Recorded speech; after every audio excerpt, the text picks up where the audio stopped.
Let me just save this one aside so I can write it up for my client later, and then I'll answer yours there for you. Happy Monday, by the way. May your Monday be a blessed lasagna day and not a Garfield day.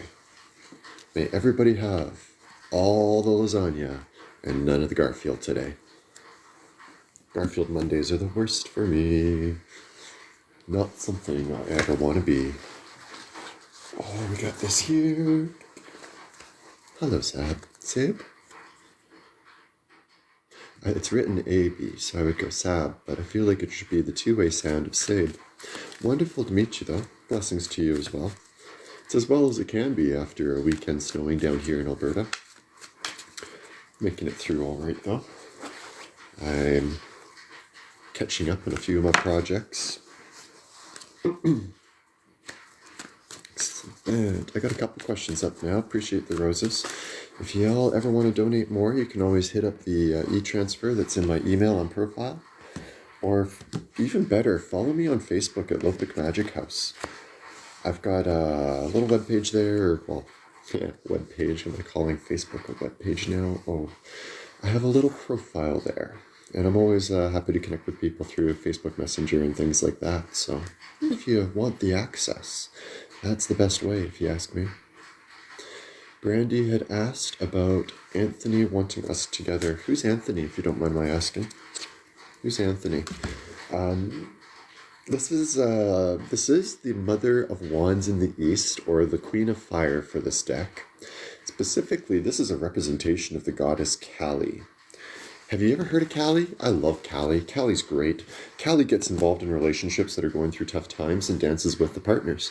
If the partners can learn to express themselves in new and proper ways, and then the relationship will be saved and the two will be allowed to go forward in their happiness. However, if those partners just don't have the capacity or the ability, she usually cuts off the man's head and takes the woman under her arm to take her somewhere better, safer, healthier, and better. Now,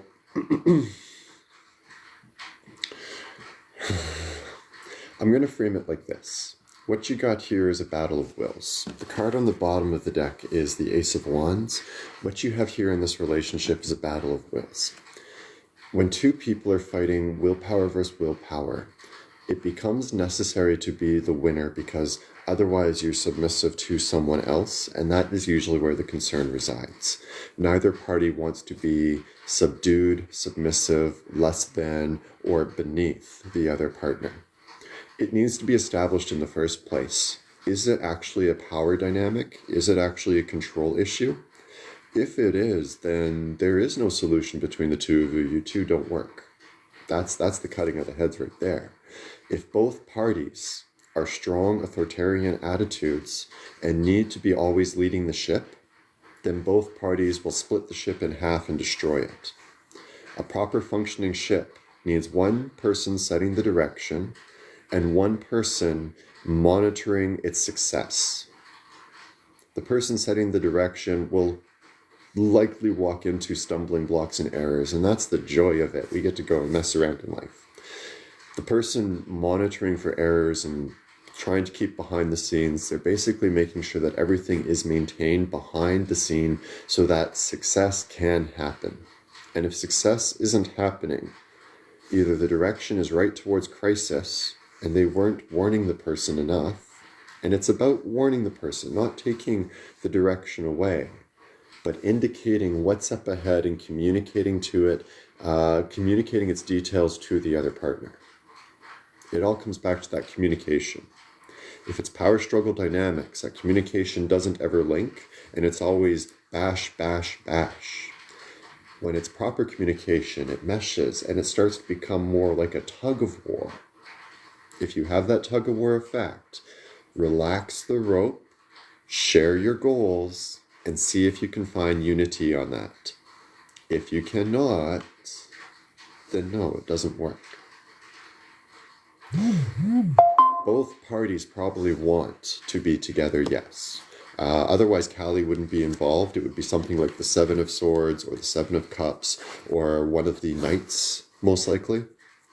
So there is indication that there is something wanted out of this, but both parties need to work together to find that resolution. Good luck, Brandy. Scrolling down. Kabir and Sabita have our house next year. We're working together, finding a house, being to try and make it work. There's Brandy's update. I do think he's at least genuine with it, but trying to figure out how exactly to make that balance is going to be tricky.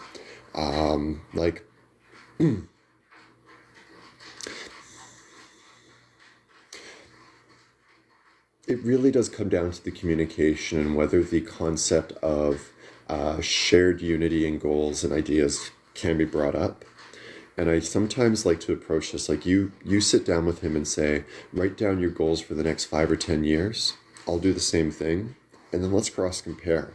If there's things that line up, then you've got that as a focus that you can use to target a new life together forward. If there's nothing that lines up, there's nothing that lines up. And that's sometimes very telling in its own way as well, too.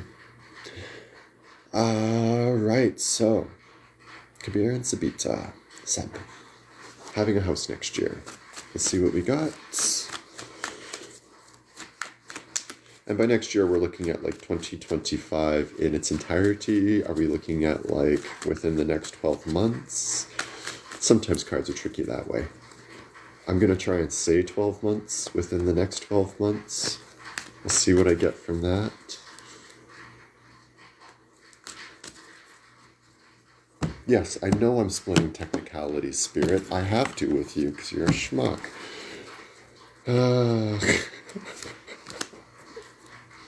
Probably. So the top card is the King of Swords in this deck.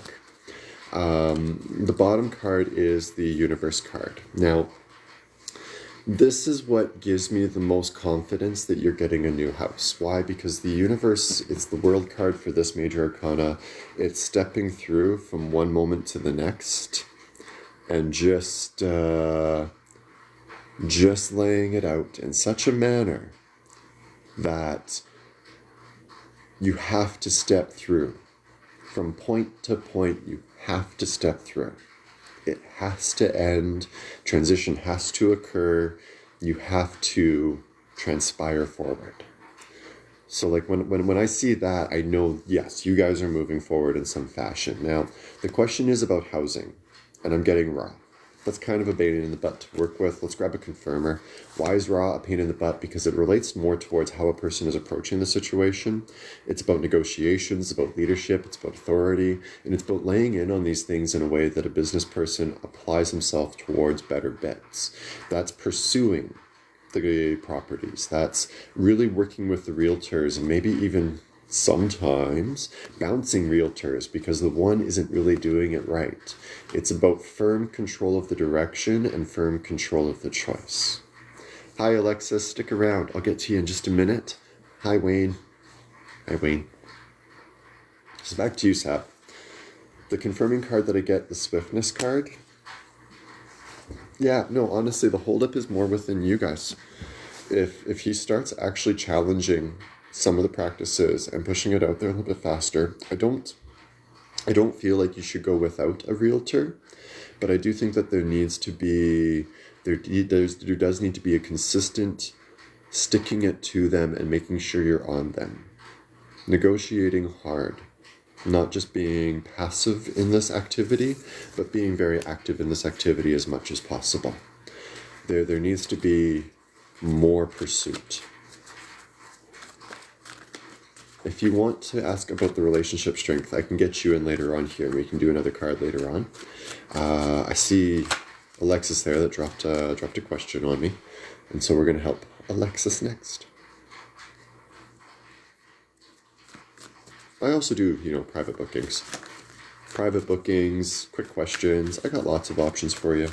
I do up natal charts, and I think natal charts make a fantastic Christmas gift. They're super basic right now, but we got some future plans coming up. And so if you are interested, hit me a message. Hit me a message. Cindy, I am wonderful today. How the heck are you? Love the 13s. 13's my favorite number. Alexis Strobel. Okay, unlock. Thank you. I got you in, Sinead. I'll get you after Alexis here. I don't always like classifying things, and a lot of people look for yes and no questions, because it's easy to digest, right? And so, hi, Catherine. Much love with this, Alexis, as I say this. The subject matter around it points directly towards an imbalance in the situation and an unfairness of action. 5 cups versus your 3. Something here that's just not right, not fair, not appropriate. And on the very surface of it, it is the 3 of Swords, heartache, something is wrong, something is in pain, something is in sorrow. This just doesn't match what a happy relationship should be. So, like, if I'm going to talk to a relationship directly, on a relationship question directly, this one sucks for me because I don't like to be a destroyer of relationships.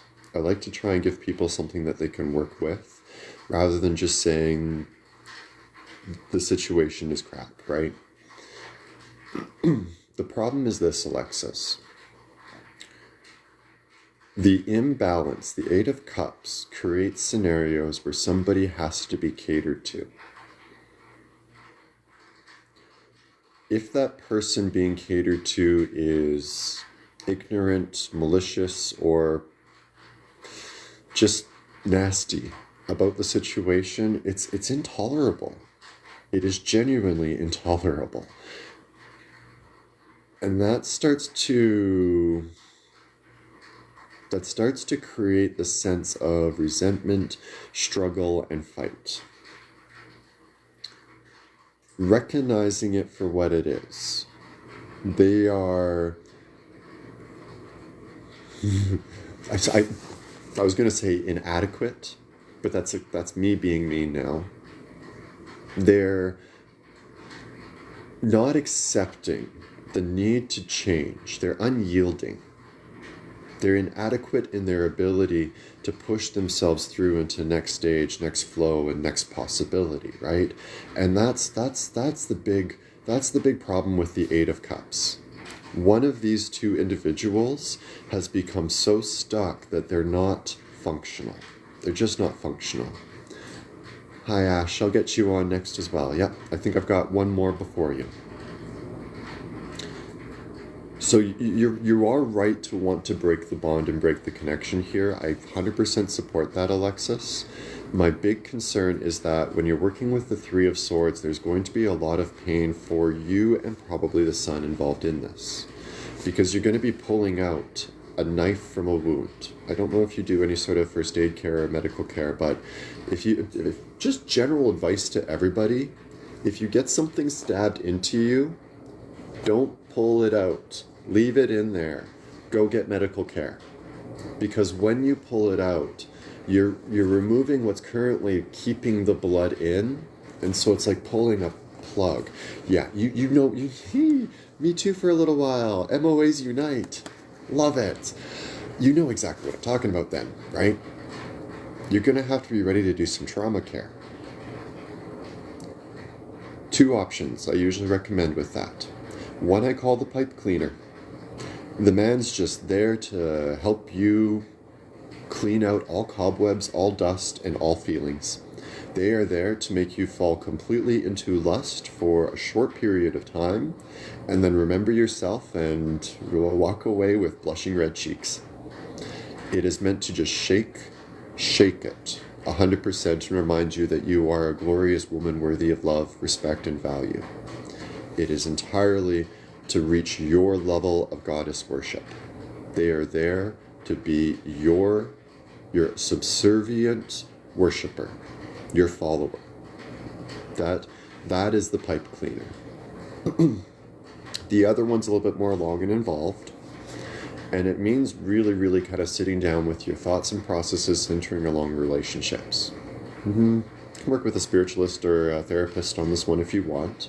But it's really breaking down what you're looking for in partnerships, what you're looking for in connections, and tracing why. When you say that you're looking for someone that allows you to nurture them, is that because this person didn't and the trauma bond wasn't respected, and now you want to go back to doing that care, do the self-examination to see if you can figure out where the bad habits are stemming from that keep you towards toxic. And that will alleviate the pain over a period of time, 6 months to a year, depending how you want to go about it. If you're comfortable with it, shoot me a message, Alexis, and we can talk more on this one, because like, you do need to move. You do need to shift this. You do need to break this line. It is a trauma bond. You do need to break this line. So make sure that happens, please, one way or the other. Yeah, let's talk. Let's talk and see what we can do. Hello, Tinkerbell. Thanks for topping in on the story. I've got 2, I believe. 13 is the day you were born. It is my lucky number as well, but I didn't actually get it as a birth date like that. I wish.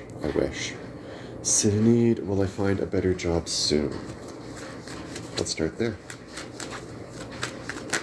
I do also have an email if anybody wants to contact me through email. I am on Facebook under Lopik Magic House there as well.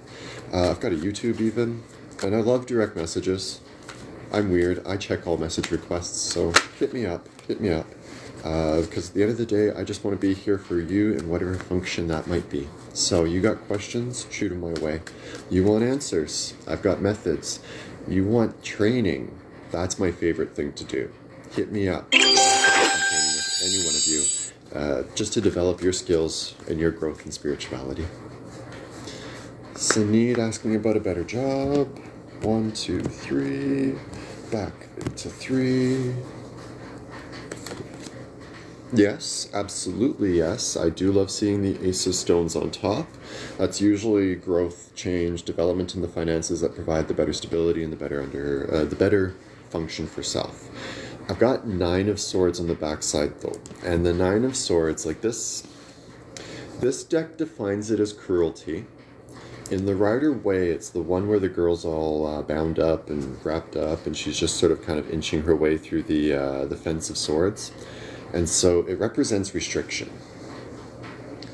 I think most of your problem is probably internal thought. Yes, it would be nice to get a new job and jump ship and move to other things, but that's a betrayal. You would abandon your peers, your coworkers. You would leave this place and go and do something like that. Or maybe it's a different form of mental bug where, well, what would I go into? What would I get a job at? Where would I go? What would I apply myself towards?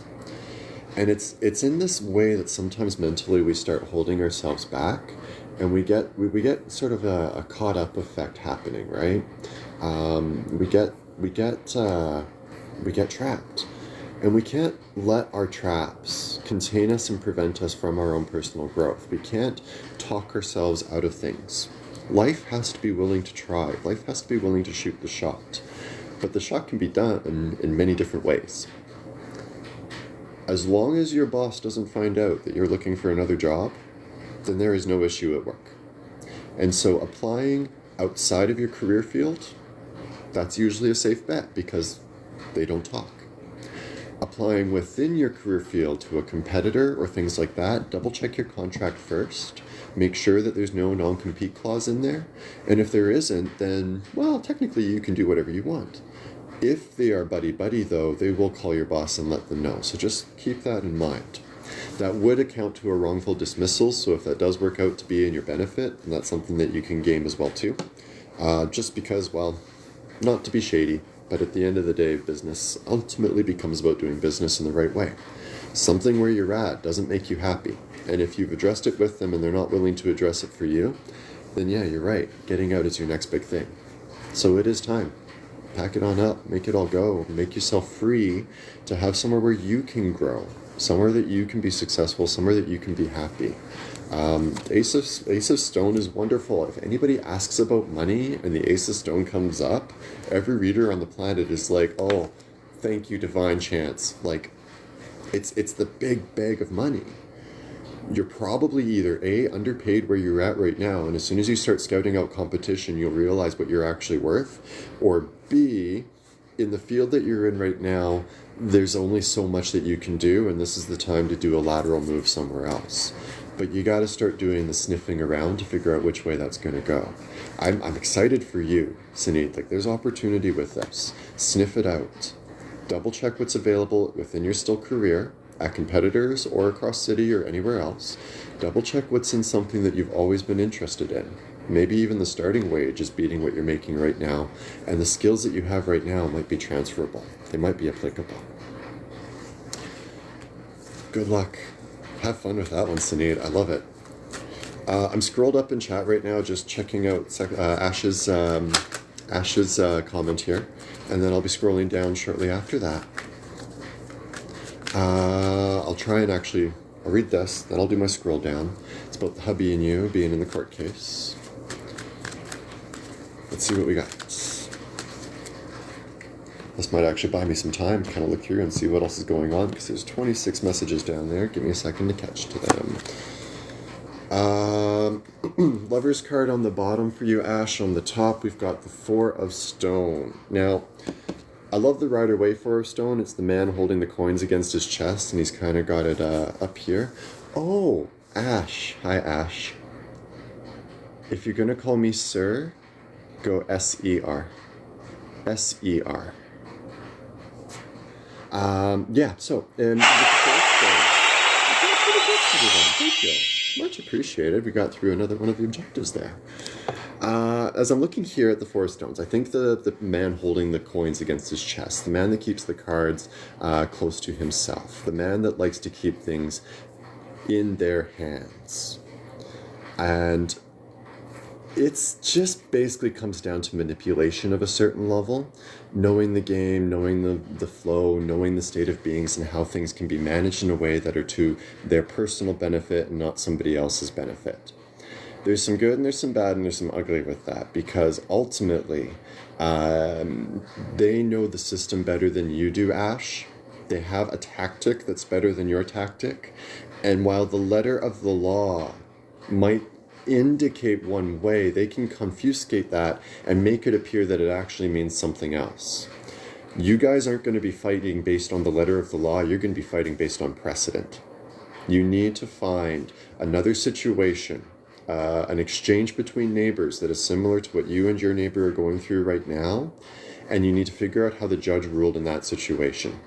If the judge ruled in your favor, that's your precedent that you take with you up to the court to say, look, this is a situation that has been gone through once before. It has been determined that this is the way that it is. If the judge then says, no, I'm going to go a different way, you then have an appeal automatically.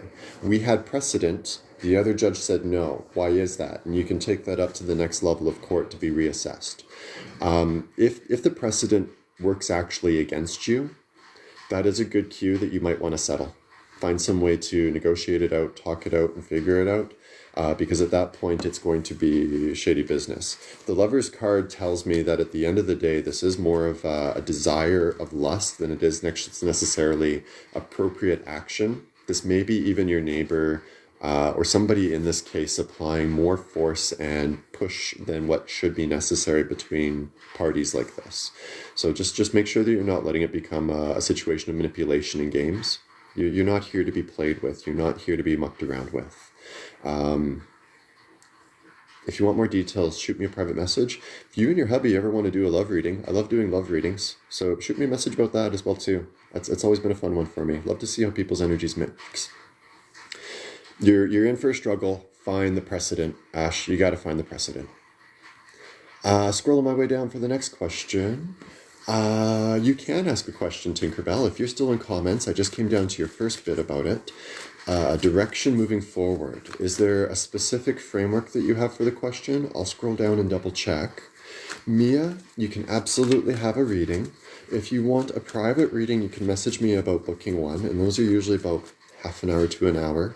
If you want just a few cards now, what usually happens on the lives is people throw out a question or a situation or a vibe. If you don't want to do that, you just want a single card, I'll do it that way for you, Mia. Looking through really quick. Hi, Melinda. Melinda. Stranger sneaking in. How you been? Tinkerbell asking where the cards were at. Donna X asking about more money. Let's find out about Tinkerbell real quick here. Thank you very much, John. Happy to meet another Canadian out here. Hope you're doing well out there on the east side. Mia's asking about book ever going to be made as a drama. We've got... We're just going to check for Tinkerbell's question. And there it is. Okay, we made it through all of it. So I've got Tinkerbell up next. And then I've got... names. Come back, names. Asking about... No, Mia. Tinkerbell, Mia, then Donna. Donna about money, Mia about her book. Tinkerbell asking about what the cards are saying these days. No, thank you all. I appreciate you all coming out and joining me, and it's nice when I actually have to do the work of scrolling through to catch up. It challenges me to be more on the ball and not missing anybody. And on a day like Mercury retrograde's first day, that's a skill tester. That's a skill tester. Tinkerbell. Are we ready for Tinkerbell? You say not yet. Okay. Tinkerbell? 1 minute. Ooh, okay. I'll take it. 2, 3. Open for me. Tinkerbell. On the bottom end, we have the 3 of Wands. On the top end, we have the 9 of Cups.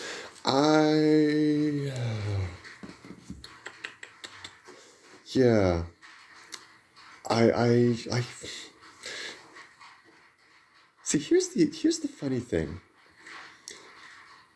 And I like that you bring up the family right before I say this, because you're not supposed to be bound to a place right now. The 3 of Wands to me is the Wanderer card. It's getting out there and exploring and journeying. And the core function here right now is that you're stuck in a place when you should be out experiencing a journey. Journeys are not about destinations, neither the place you left nor the place you're arriving to. It's about being through in a process. And something in your mind, something in your flow has you right now not in full journey mode, not in full explorer, not going to the back pat for the map, right? You're out of phase. My poor wanderer, you're out of phase, and I hate that. Lifelong wanderer, I have such a hard time with my root energy and actually getting down into the ground in any place. I think that's one of the reasons why having this house is giving me such weird heebie-jeebies. Like, I'm domesticating. I can feel it domesticating me, and it's not bad. Which is nice, after a long time of being a wanderer, but I had decades of it. You're not there yet. You're fresh, you're new, you want to get out there and experience things, you want to get out there and fun, you want to go find your satisfaction. And satisfaction is unfortunately not going to be in any of the places that you know. I believe the reason for this is for most people, it's impossible not to paint a situation with a familiar paintbrush. That is, when I'm living in Whitehorse, it is the nostalgia of my childhood that I think of when I'm going everywhere there. So everything is super glossy. When I go to a church, it's my stoicism that comes out, because that is the nostalgia I have, being the stoic altar server for all those years. And so, like, do you have to stay where you are with the grandson? Is it that you are officially trapped in that location, or do you have the means of travel? Do you have the means of exploration? Travel doesn't necessarily mean that you're going to go find a new city for the next 5 years. Like, I'm Canadian, so I would go, let's say I'm in Vancouver. I go to Abbotsford for a year. Then I hit Chilliwack for a year. Then I go to Hope, or maybe Kelowna. Do Kelowna for a year and then come out of the mountains, hit Edmonton for a year. It's not an ideal lifestyle for most children, but as long as you are teaching them proper communication and respect for strangers, then when you do establish a community for them somewhere around their puberty age so that they can grow through puberty in the right way, it should work in good function and good flow. But you can't stay where you're unhappy. The absolute simple fact of it is you can't stay where you're unhappy. In that immediate environment, in that immediate surrounding, the idea of the place becomes what troubles have been before. And that's a lot of the prevention that's holding you back right now and keeping things from actually becoming better. It's not, your direction is anywhere that's not familiar. Small scale, you could do that through like changes of career. I live in a big city, so if I go from the north side to the south side, it's a completely different culture. Okay, so taking him adventuring might even be even better. That might even be better for him, because that's like he's not entirely out of puberty yet. He's still going to be doing brain development for the next 7 years, but you can have him learning to be an explorer while that brain development's happening. Yes, please. Let's raise another wanderer. Let's create another adventurer. Let's bring more worldly children into this world. People that see that every place has its own culture and that might be interested in celebrating the culture of every single place. And you don't have to leave your countries usually to do that. Every country I've experienced now, there's different regions, there's different cultures, there are different attitudes. I'd take them with you. I'd take them with you. There isn't a satisfaction in the place that you're at. Satisfaction is going to come from a travel, from a journey, from a change of scenery. And that's the only absolute that I'll double down on this one. That's why I usually try to shoot for a job first, especially if it'll offer a travel allowance. Sometimes it's even just changing the shopping habits, changing where you hang out. Small steps till you get to the bigger one, but you gotta break the mold. You guys are trapped in quicksand. You gotta break the mold. Shoot me a message if you want to get into a deeper flow on it.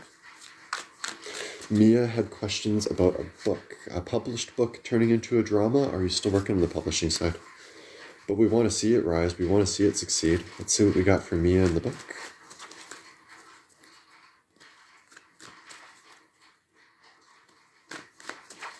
Excellent. Congratulations. Glad it's all done.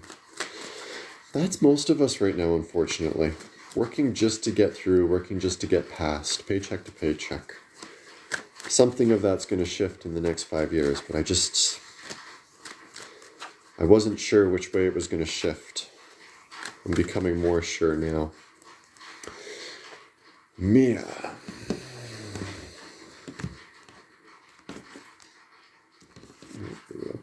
Okay. You want to be the bottoms, you guys can be the bottoms. Good. Yes. It's double stone. On the bottom, we've got the Six of Stones, which is, in this case, general success. Rider-Waite sometimes translates it to generosity, sharing, and the accumulation of wealth going around. The Ten of Stones being always about society, big collective, big audience, big view. So I'm 99% sure that, yeah, this will have a good function of turning into some level of interest towards a drama. The one thing I have noticed when it comes to dealing, like, if you've already got a foot in, that helps. Because typically producers and executives only like to negotiate with people that they know through connection.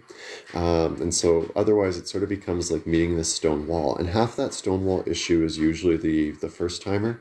They haven't realized that there's a whole language and culture and attitude and behavior that kind of goes along with these people. So go in with curious minds, and good things should come through as a result from it. The potential is there, and it is visible, and so it's not so much a debate of convincing them.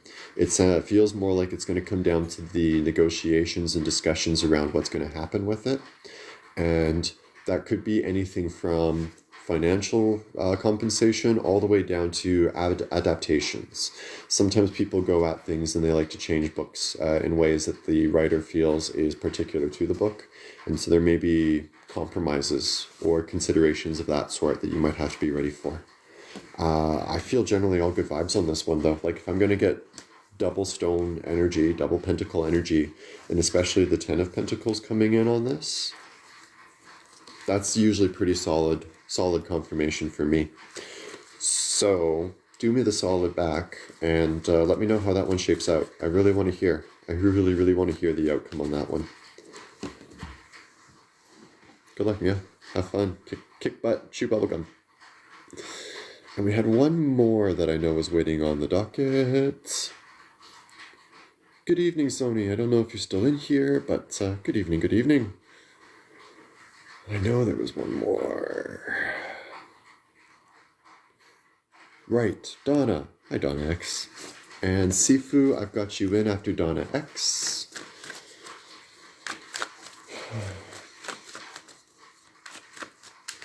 Everybody's kind of in that jam for money right now.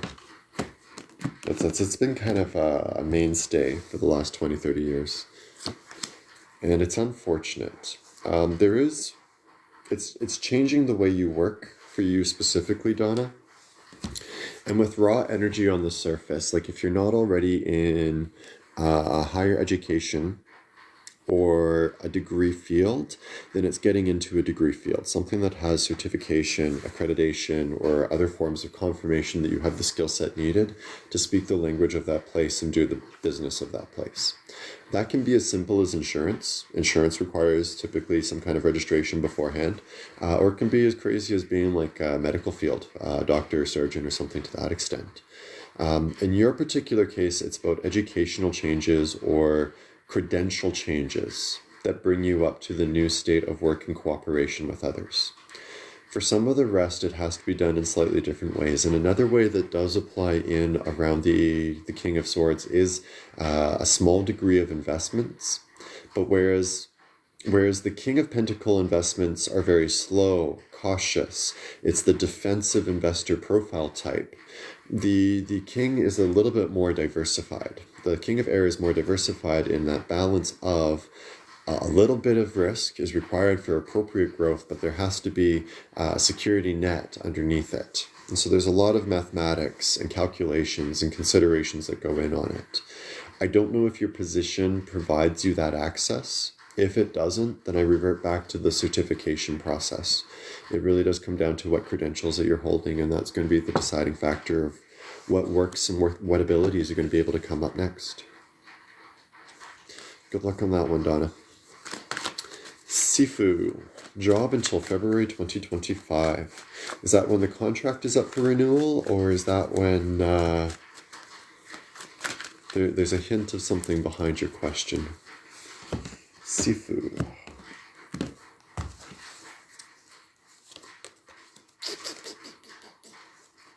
The situation comes up with the Five of Pentacles, Five of Cups, my apologies. Five of Cups usually relates towards a loss without acknowledgement of the bigger things that are still available. Like it's... I'm going to go this way with it. You're not losing the job, but you are losing the position. And I don't know if that necessarily makes sense, but like the top card is coming up, Brigade of Ireland, taken in through marriage, taken in through care. It's like somebody's in a temporary position and they're hoping the temporary position can be turned into a permanent position. And it can, yes, but the timeline's not quite what you think it is, or it's not quite in the function that you think it is. It comes out playing in a different way. And needing to be open to that different way is the big thing. Receptivity is important with the Daughter of Cups. It's very much about being able to receive things and accept things and acknowledge things as being good for you and being given to you. And so just make sure that when the change does start coming through, you're listening very carefully to what's being heard. It's not a loss. It's an adjustment of some type. And I just can't quite figure out where the adjustment is going to. It's again, like a temporary position that might have turned permanent, but that it won't turn permanent there. It ends up permanent in some other way. And I just don't understand exactly how that all plays in. Good luck with that one, Sifu. Hi again, Catherine. I'll get you that message for sure we can do that. And Prisika will get in next as well. If you guys have any follow-up that you want, you can always shoot me a direct message. My email is also in my bio, and you're more than welcome to send an e-transfer that way if you want to make a donation, keep the show going on, and keep my power on and my Wi-Fi running. I also do other private readings, private bookings. I do astrology, natal charts, and astrocartography. I love to train people as well too. So if you're interested in learning tarot and developing skills within tarot, hit me up. I'm more than happy to offer you classes and work out something on that. I will price adjust based on what your situations are if needed for education, because I'm more keen on seeing people get educated than anything else. So shoot me a message. We also do Tuesday and Thursday shows. Tuesday's always training, Thursday's always telling. If you come out Thursday, what's going on today is exactly what we do every Thursday. So definitely check out Thursday's show.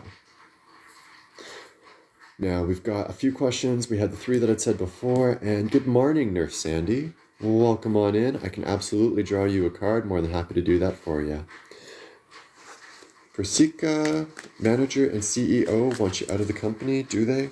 Do they? Let's see what we got. Persika.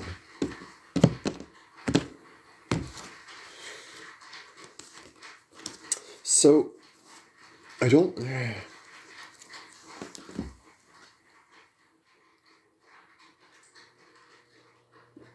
It's interesting, because on the bottom end, I've got the 2 of Cups. And a lot of people take the 2 of Cups to mean good conversation, good communication, and it is supposed to be good communication, but it's more about communication from different backgrounds. I don't think you, the manager, and the CEO relate to each other. And I don't know if it's like for me, it's usually a personality thing. I am super 1 foot in other reality at all times, and for people that are very, very grounded, I'm just way too out there, and so there's a personality conflict. We can't connect based on those aspects of ourselves, and that's not to say one is worse than the other or better than the other. It's just to say that there's a difference of being. When you're dealing with people that are able to work with difference like that, they're curious, they want to know more about you, they want to explore more about you, they want to discover more about you. In this case, I'm not sure if that has been tried yet, but to me that is the first possible solution. And at the very least, if it turns out that they chase you out for your personality or something that is more personal than that, it works in your favor, because that would be a wrongful termination and open to lawsuit. The main card that came up for you is the 9 of Pentacles. And I can't understand, it's a material gain card, it's a growth card, it's an accumulation, it's expansion. So it wouldn't be you getting kicked out of the company.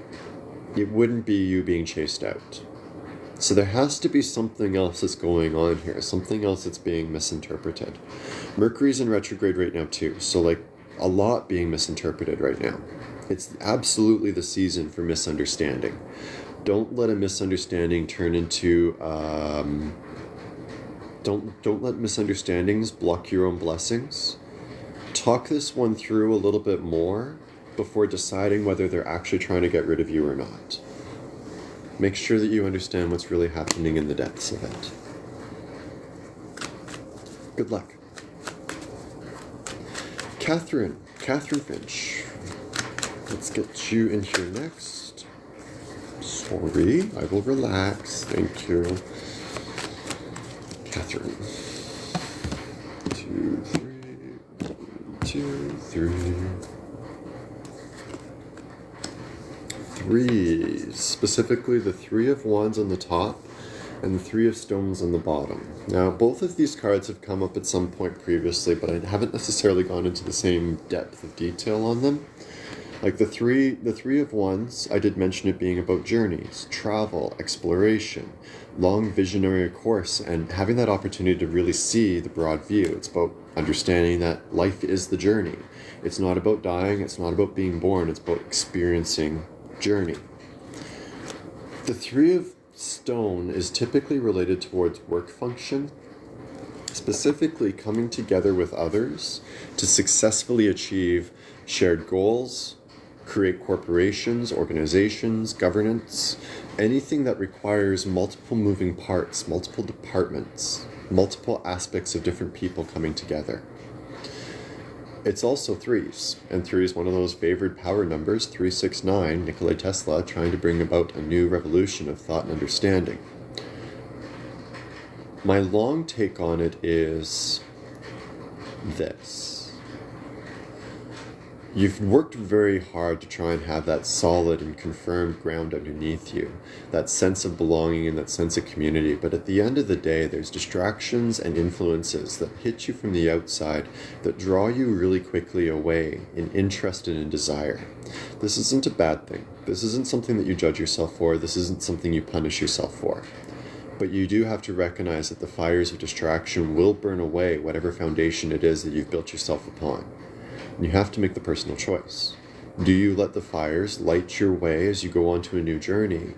Or do you snuff out those torches and find some way to placate them so that you don't undermine the stability and the support systems that you have currently in place? Adventure is important to me, but it's not important to everybody. And we all have to make personal choices on what really does matter in the long run. And that, I think, is the secret behind all of it. What really matters in the long run? Where are you going to? What are you going to be when you get there? Are you going to be the person that celebrated the journey? Or are you going to be the person that lamented it? And when you got kind of an idea of which way it's going for you, that's when you can make the choice that's really meant for you. The one that's designed for you to find your happiness, your peace, your satisfaction. So,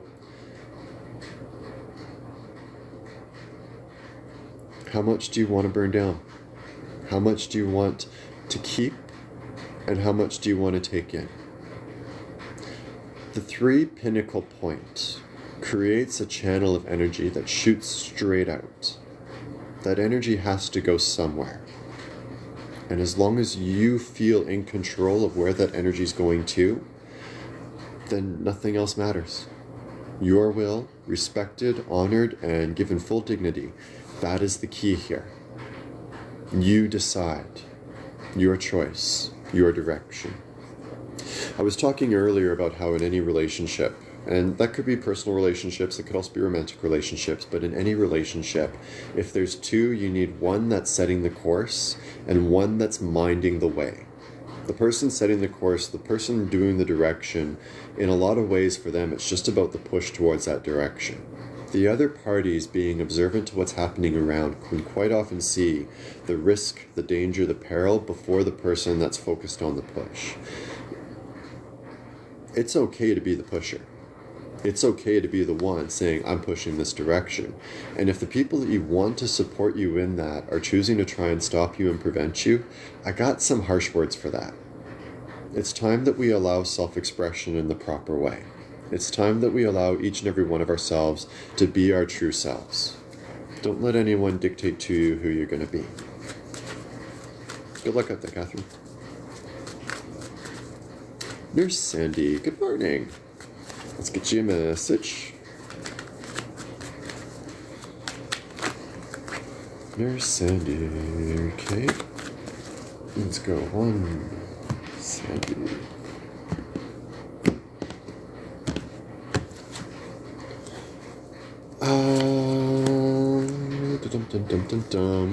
Top card came out to be the Daughter of Cups in the North. That's good old Burgund of Ireland.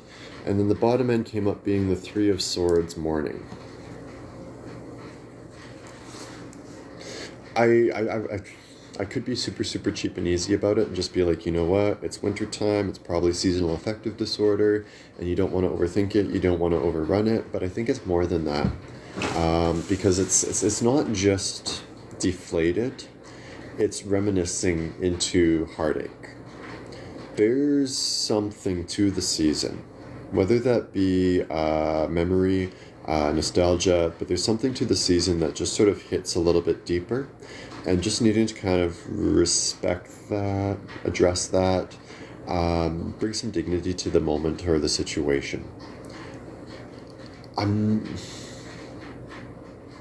so sorry, Nurse Sandy. I realize that I'm basically pointing that something is being repressed, something being held back, and something that's being kept out of the general purview of the mind. And it's subconsciously written, probably. But it's just that nagging feeling that something isn't quite in the right place. And yeah, it's not. It's not where it needs to be, and it's not where you would feel happy with it being. So as you're recognizing it and trying to find a way to express this, expect there to be some trips over the next bit as you're communicating the idea out there. And it may be important to find different methods of communication to the important people in your life as well too. Verbally may not be hitting the right note. It might have to be written. It might have to be said in elaborate interpretive dance. And it may feel like you have to really stretch yourself to get the communicated thought out there. But now is a really critical time for you to do so. With Brigid of Ireland, it's very much about being able to connect and exchange with the others. And if the others aren't receiving the connection, if the others aren't receiving it, I wonder initially why.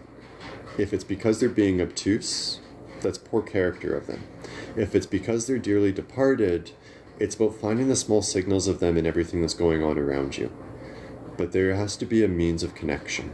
And if you can rebuild that connection and rebuild that flow, it will get to be a better season quite quickly. But definitely build the connection. So sorry about that one, Sandy. It's winter.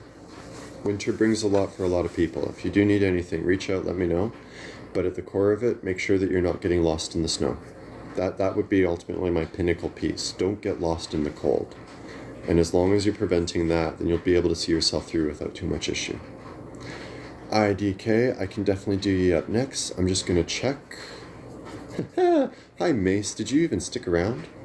Did you stick around? You asked it twice. I would love to talk Jesus. Oh, he is still commenting down here. Right on. IDK and Teresa, I've got you two on my docket. Let's address something that Mace is bringing up here, okay? First off, if you are working with an English Bible, I would like you to pause for a moment and consider an English translation which takes another language where certain verbs and nouns are reversed.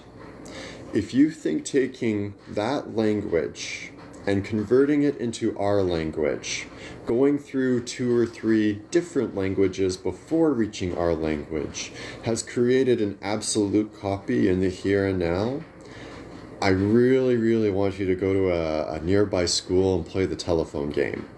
Go do it with your coworkers. Do it with your peers. See how quickly the telephone game goes completely off rail for you.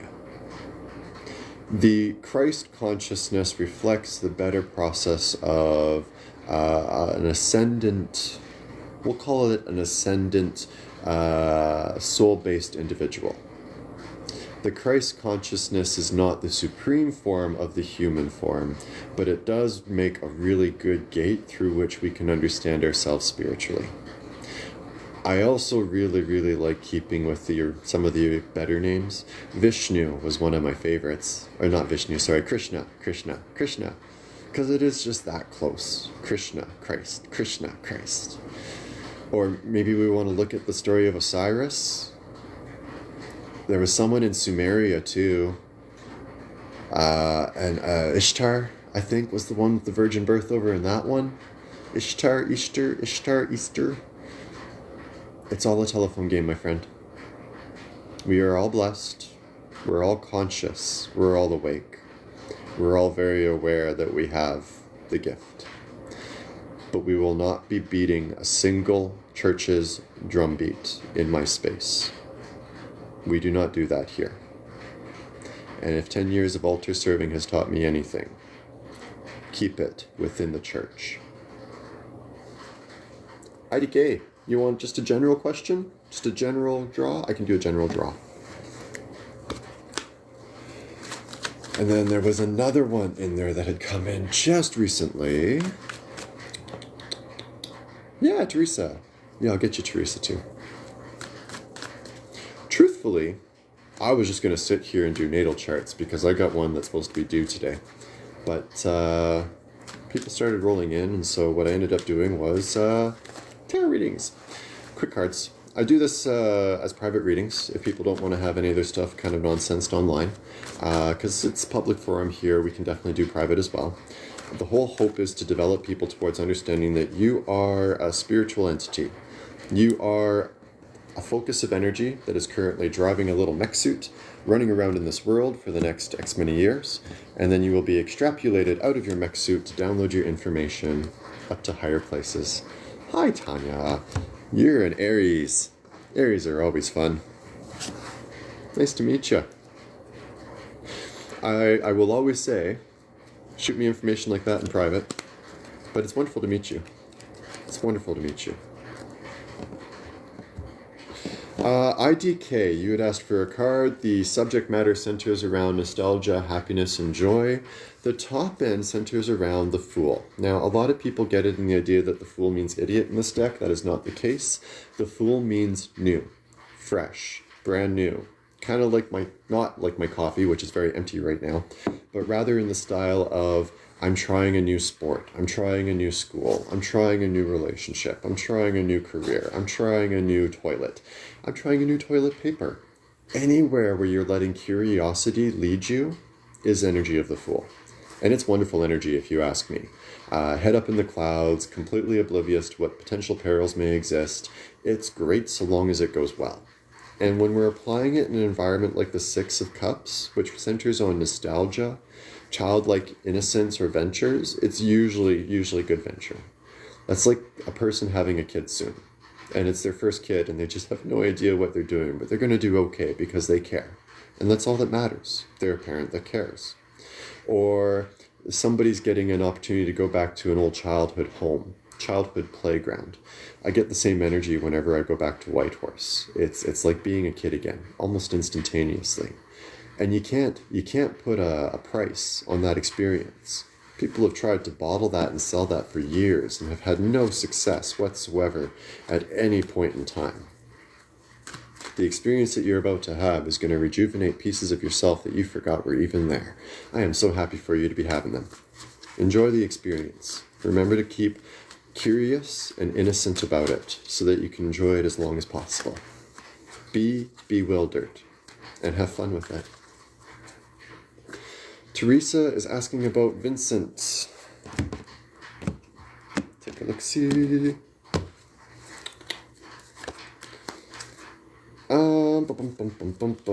Okay, so let's play a game. The energies came up with the Three of Stones on the bottom and the Spider Woman or the Mother of Earth on the surface.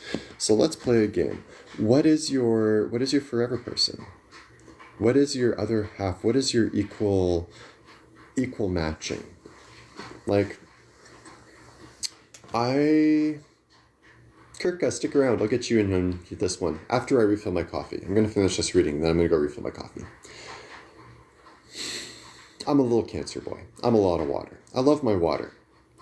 I need connections and relationships that match different aspects of my water. Sometimes my water is very, very warm, kind of like a hot springs. And so I need people that can deal with that intensity. And so fire signs work well for me. Air signs work well for me. Earth signs, shockingly, don't work so well for me. And it's sort of counterintuitive to what you typically expect with elemental pairings. I got to know this through my own time.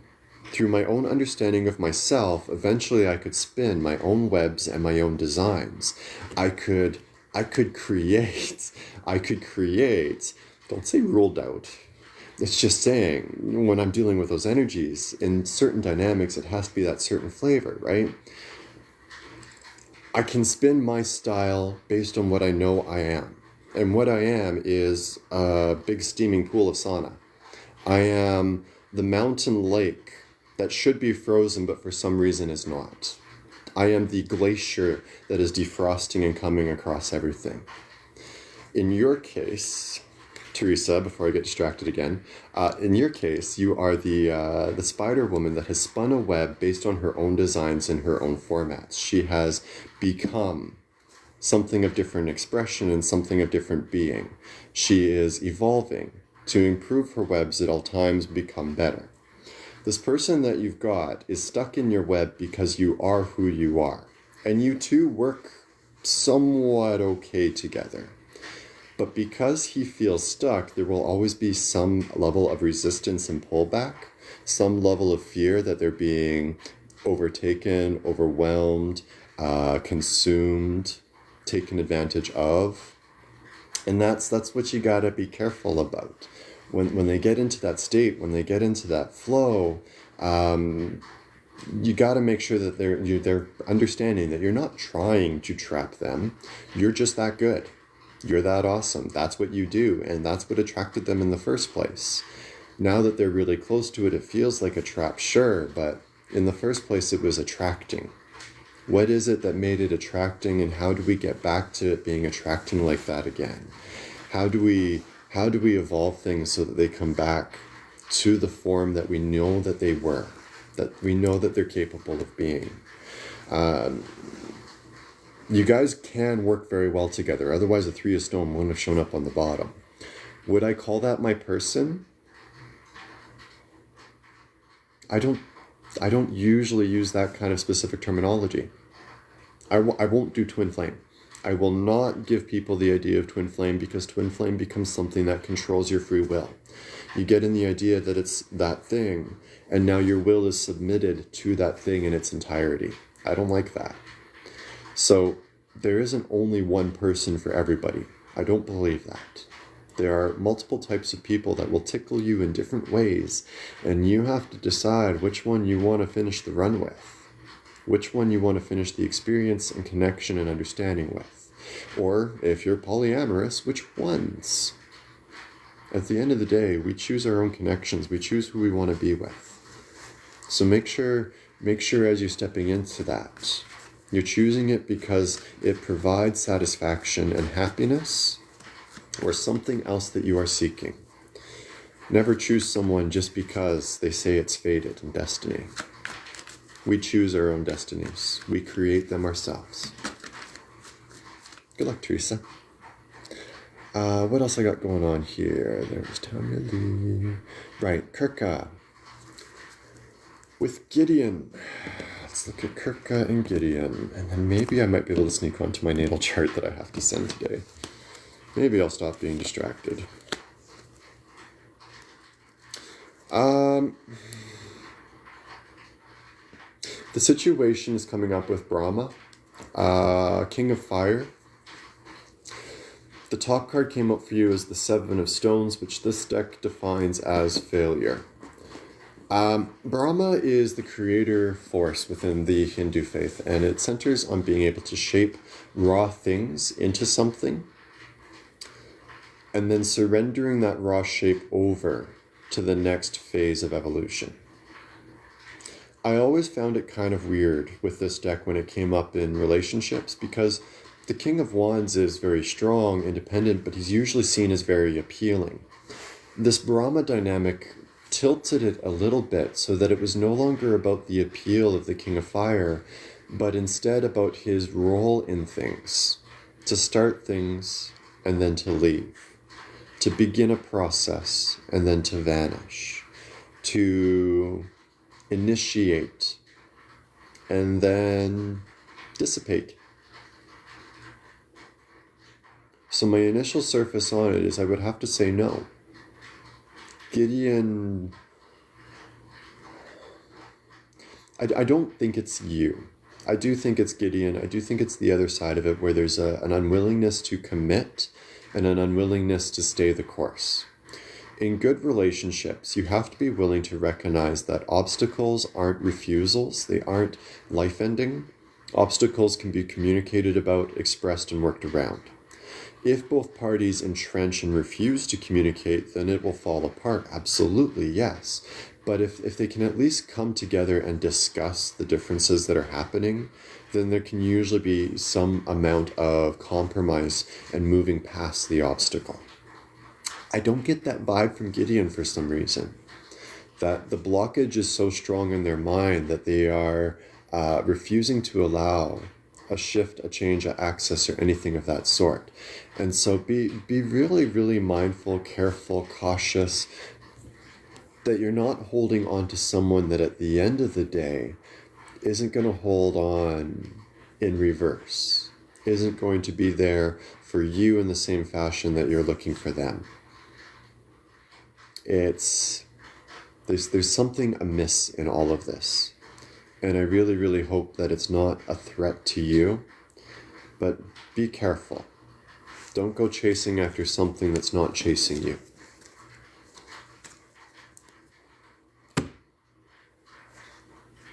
Hang out for a minute. I'm gonna go refill my coffee.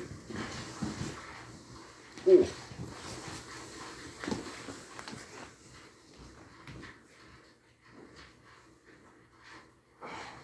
What did you lose under there? Oh, you're sitting on that. Okay. I gotcha.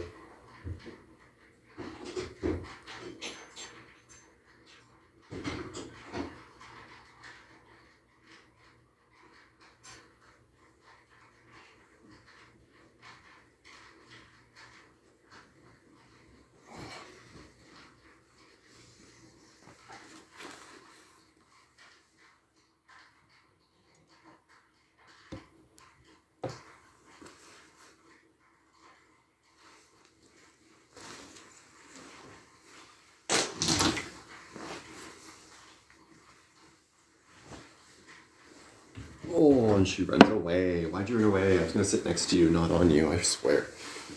No worries, Kirka. Hope you have an excellent day. So, I'm not too bad. I'm okay. I'm behind on a couple projects. Definitely need to book some readings this week, but overall, I got almost no issues with the day. And if it keeps up like this day might even come out all lasagna, no Garfield.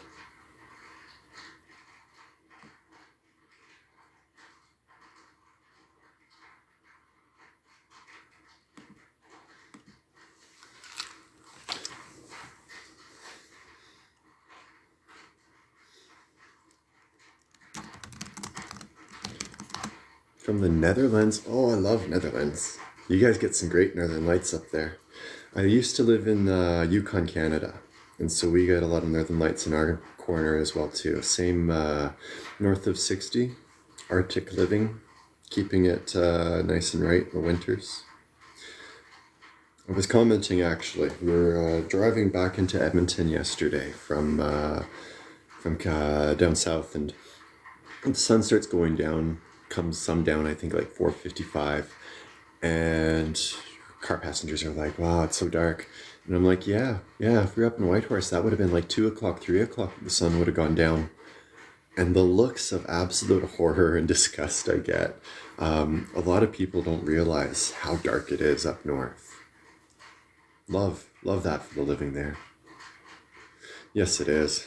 That's 1, 2, 3 layers because I'm sitting in my house. I'd be wearing a house coat as well too if it was any colder.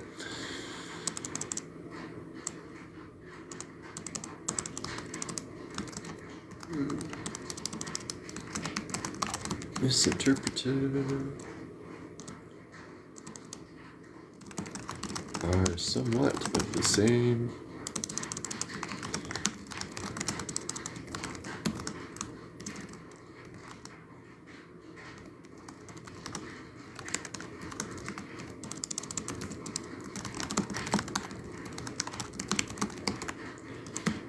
Oh, let's just do that and call that one square. Find your kids. Oof. Oh, Kirka. How'd you lose them? Because that one's not you looking for them. That's leaving it to other people to be looking for them. Are you sure that's not a conversation we should be having in private, Kirka? Because I don't get a soon.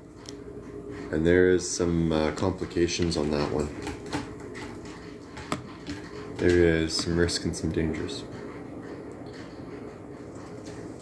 Where else over here? Melody Hayes. Where's the Melody Hayes? I'm not sure what exactly it was, but be careful with that one. Okay, that's caught up. Let's put that away. Yes, over here. And maybe I can get back to doing the natal chart. Focus. I don't have focus. I'm really bad at focus. Don't tell me to focus. But yeah, come on in, hang out. I do have the cards here if anybody wants a quick draw, or if you've never done things like this before, if you've never really tackled into the spiritual concepts, now's the time. It's Monday, and sure, it's the first day of Mercury retrograde, but we can still talk and share information.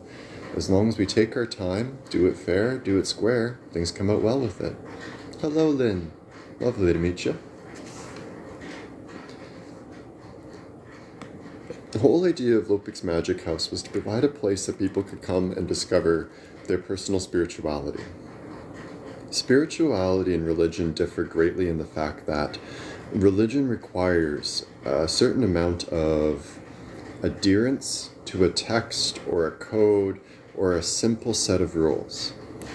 Spirituality is a little bit less rule-oriented, and it's a little bit more personally felt. That's the problem with it. Each of us feel it personally, and because we're feeling it personally, when we come to express that with others, we run into these weird problems where we know what it is inside of us, but to try and express it to another person is super difficult. My whole focus has been trying to find different ways to communicate spirituality. I can take religious terms and convert them into each other, for example. A lot of Christian terms, I can find similarities in paganism, Hinduism, ancient Egyptian, a little bit in the practices and followings of the Vikings, the Odin's story and everything else. There's similarities across the board. Some of these intentional and some of these unintentional. With spirituality, I like to have people tell me what it is that they are experiencing, and then I try to find a language that they're comfortable with it being converted into. I play a lot of Dungeons and Dragons, so converting people's spirituality into Dungeons and Dragons terms, kind of a thing I'll do. But I could also convert it into working in a kitchen, working at a corporate job, driving a vehicle on a highway or in a city street. It can always be reframed into a different shape for understanding through metaphors and examples. And it is this practice of storytelling that religion has used for years to help people understand its text, and now we can use to help people understand each other, thus taking away the need from it being one centralized spiritual focus into being more of a individually felt but universally shared spiritual focus. That's the hope, and that's the dream, at least. Try to make it so that people are comfortable sharing what they believe we are. Because throughout space and time and everything else, I guarantee you, people have changed a lot in how they view themselves in the universe. And that's going to just continue to happen as we continue to go forward in both technology and personal development of our cultures and our societies. If you want to know more, you can always reach me through a direct message. And I'm always open to emails, conversations. We're here for the conversation. And that's what Lopik Magic House is all about.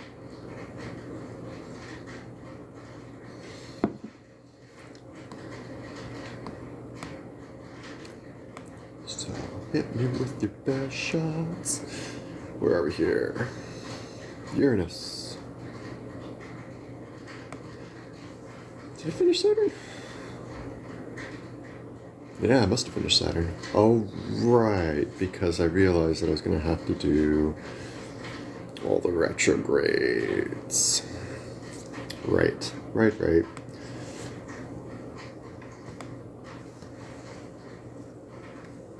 Did I mention that it's Mercury retrograde today? Hi, Willow. Fancy seeing you here. With Saturn retrograde.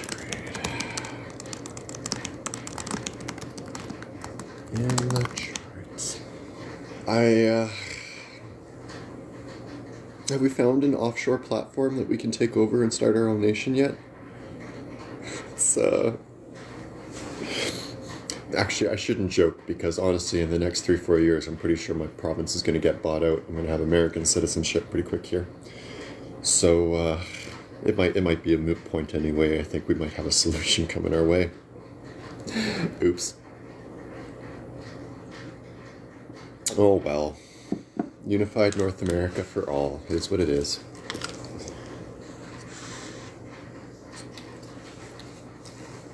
I'm in Alberta.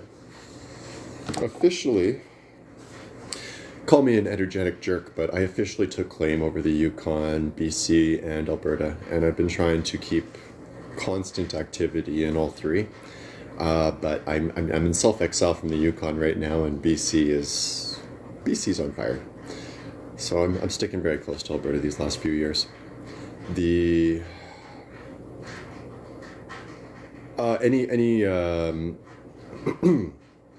any career politician in Canada is probably not a great person. He is. Me too. Me too. We should talk about astrocartography and just how much came out of that. Queen, I typically do replays for long ones that have. There'll be a replay on my YouTube later on, Lopic Magic House. We've been doing a lot of readings here today, so I will definitely throw it up there. Yeah, astrocartography told me I should be in Whitehorse. I should have listened, but unfortunately, exile.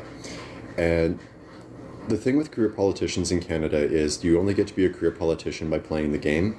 The game is private interest groups. You guys have your Democratic and Republican parties. We have our Conservative Party of Canada, Liberal Party of Canada, New Democratic Party Canada, and others.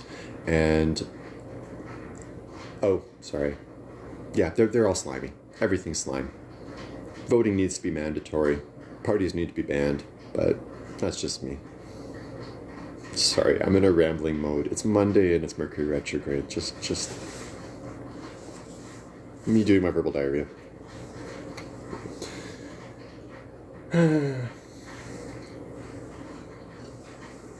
I blame the Mercury.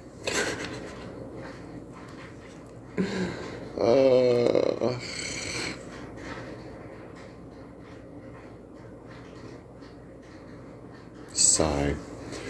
With Saturn in retrograde in the chart, it indicates an individual who may struggle at times with concepts centering around justice and balance.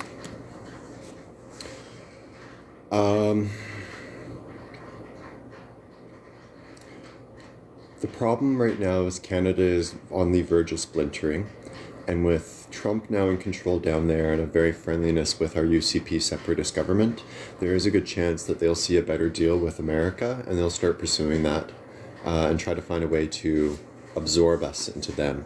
The first step that was supposed to go towards it didn't happen. No other provinces declared a want to separate from Canada, which is a huge plus, but there's still a certain amount of risks coming up ahead, so we'll see what comes.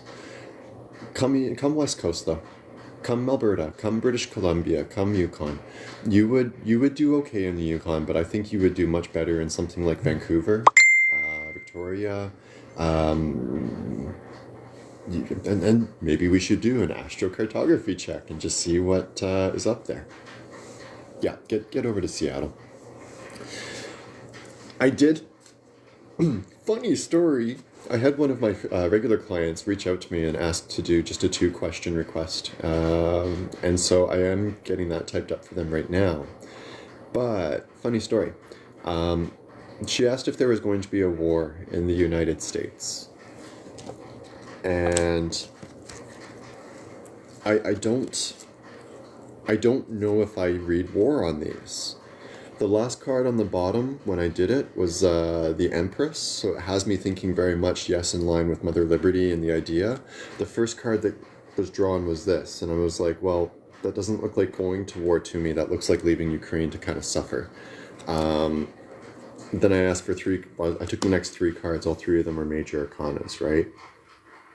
Like, you tell me, do you see a direct war and conflict with that? Because I don't.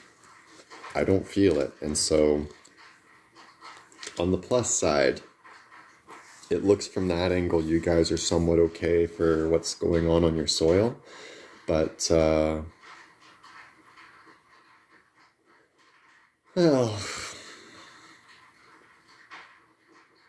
do you know how many times the aliens have turned off the nukes? And I know I'm leaving a lot to a perceived higher intelligence that I don't know for sure is there, but we can't get nukes into space. And a few times in attempts to launch or open a silo, there's been UAPs that have been known to shut down the entire damn system.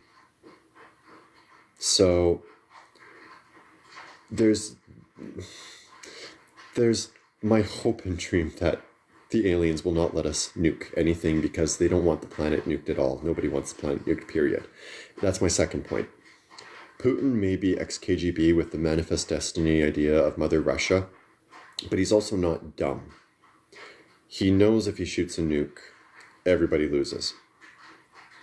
And you can't leave everybody to lose. He was hoping that by being the biggest bully, he'd be able to at least take back something that Mother Russia lost, and that was Ukraine. And when he couldn't take all of Ukraine, he took Crimea and he took the other areas, and he's now on the risk of losing those. The whole idea of the peace treaty is going to be Putin wants to save face, let him save face. And Ukraine's going to have to make the decision of, well, if he's saving face, I need to be paid fucking tons for it. You guys have used my country and his country as a testing area for the newest weapons so that we could advance technology a little bit without scaring the common man. You've successfully done it. What's my payback, right? That's kind of my feeling on it overall.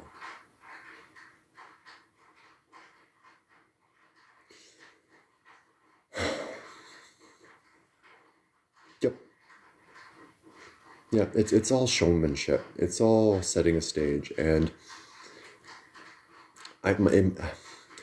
somebody's going to get hurt, but I don't know who it is.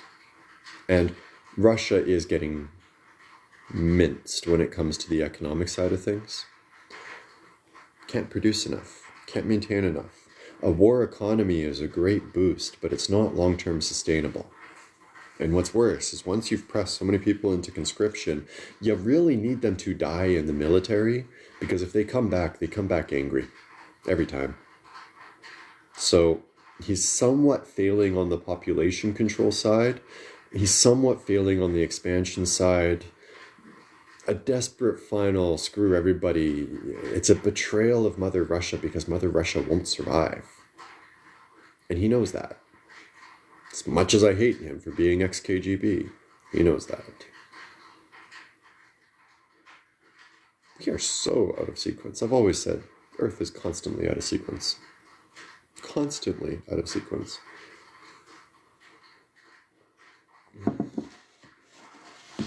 I started trying to apply people with universe ID numbers, but nobody would remember theirs.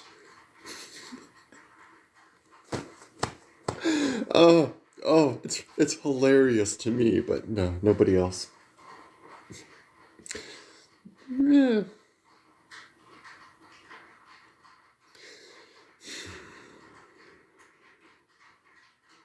If it gets to a point that we phase right into materializing energy matter in our bare hands, I will panic. As long as that veil stays in place, there's no point to the panic.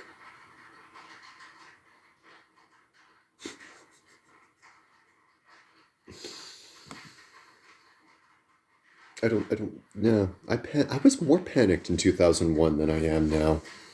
Like, I am so much more at peace with everything as it is. I shouldn't say. I wouldn't panic. Like, the Trump thing is unsurprising. And we're getting towards the late stages of our development as new countries here in North America. The babies, and that is USA and Canada, the babies, it's time for them to become teenagers, and that's what we're in right now. This is puberty for a country. This is puberty for a people, a society. And Canada was always the kid that thought they were rich because they could keep up with the Joneses, and we really didn't. And that's going to bite us in the butt real quick here. The USA always thought that they could have a presence in the entire world, that they could share themselves everywhere. They were going to bring USA democracy to the entire world.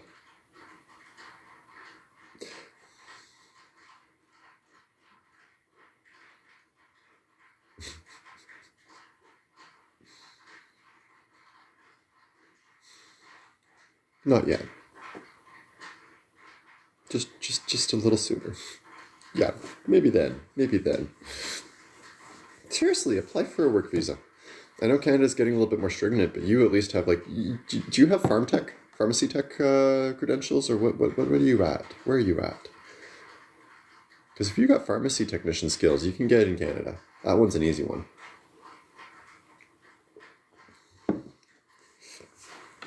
Oh. And see, that'll work well in your favor as well too. Shoppers Drug Mart's the big one up here. You could probably apply and get a foot in the door fairly easy. I will admit though, they're really, really particular about their papers. They love certificates, they love diplomas, they love masters. It's a pain in the butt, because I ain't got none of it. Saturn typically invokes a sense of karmic balance in whatever position it takes. But when retrograde in a person's chart, that karmic justice sometimes does not deliver in ways that are as understandable or connectable. I would. Especially if it's pharm tech training. They love pharmacy technicians right now.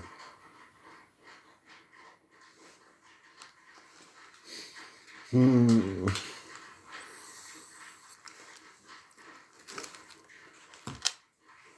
gonna have to get up and feed the cats pretty soon here.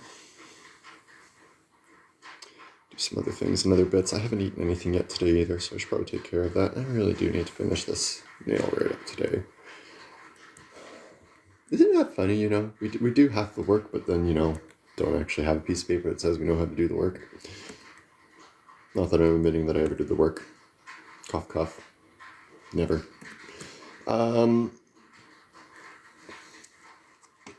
As such, it can make one disruptive in the area instead, trying to express what they expect for justice.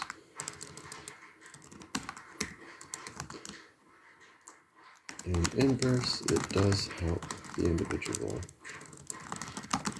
avoid tougher lessons and experiences. However, that may create a vacuum of awareness at times. To temper this, ensure good communication and respect of others' stories is fostered. But at least they're quick to the point.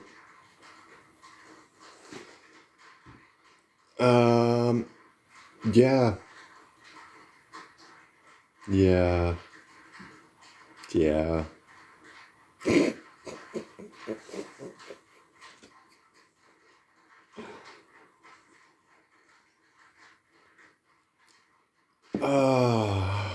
Pretty much. Depends what you define as the cost. Oh, Costco? Costco? No. Are you hearing a rattling behind you? That's my rock tumbler.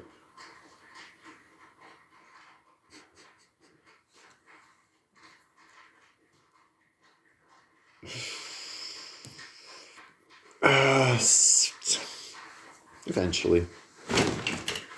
You will absolutely feel Canadian soil. It might be once Canada has joined the United States of America, but you will absolutely feel Canadian soil someday. Drag your butt up to the Yukon, watch you freeze off. Just 'cause I want to drag everybody to the Yukon, make them freeze at least once. Way more entertaining for me that way. I'm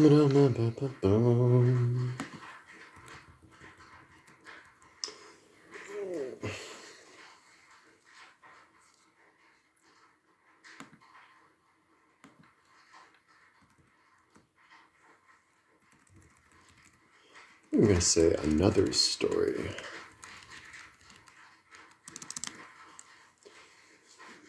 Oh.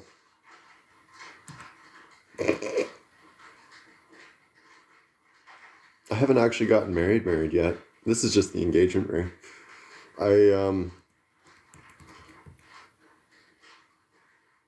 You just need to come to Shambhala in 2 years.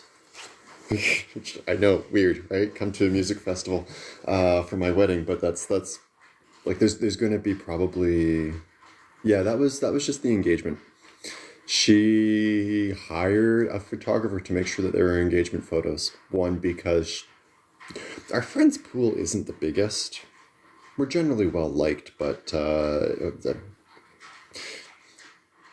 haven't really fostered much for deep friendships in the last few years. And her side, a lot of her friends are more remote, far away, or in jail. So she hired a photographer, took the photos, did all the bells and whistles with that. And it turned out great. Just engaged. She proposed to me because I'd gotten to the point where I wasn't going to propose ever to anyone ever again. Just wasn't going to happen. I have to give her full props for taking the authority on it, honestly.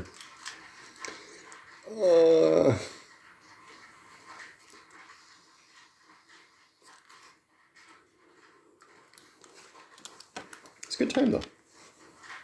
It's a good time. Yep. I appreciate that. I'm probably not going back to Shambhala this year, so 2025 I won't be there. We were talking about doing it in 2026 and going just as guests, but it does depend how much I can get going on the work side of things. To make sure that we can actually afford a ticket, camper, and everything else that we'll need for that one. Have talked too about like renting a large camper, so if we did have a few people coming out with us, we could provide some space and things like that, make it a little bit easier. And then like she could drive on with our camper and then I would drive up the other RV. I would absolutely, yes, make sure you get an invitation when we actually have it all laid out. She keeps telling me I need to start planning this stuff, and so, I've got you bugging me about it, which probably tells me I should start planning this stuff.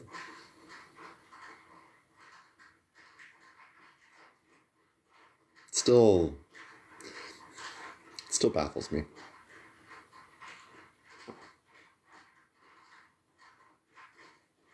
I get it. Like, I get it now.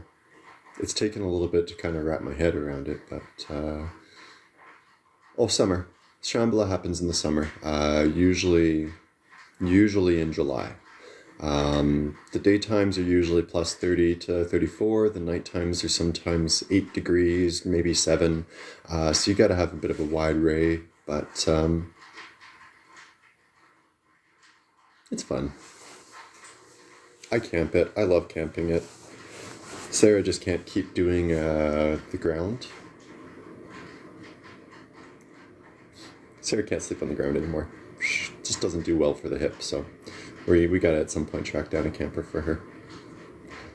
It's kind of like I really hope at some point that this does actually take off, because the amount of, how long I have been stalking around the internet and influencing places and influencing people. Like, there's a reason why I'm using Lopic officially 100% of the time now, because that moniker has connections across Canada, United States, into South America, throughout Australia, into New Zealand, throughout Europe, into Russia. Like, it's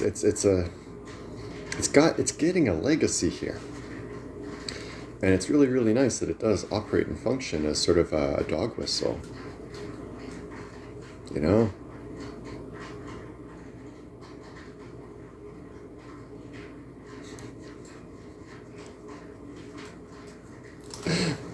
It's there. It's the hair. I get it. It's the hair. I'm used to it. Also, you know, being the woman in the relationship has that effect.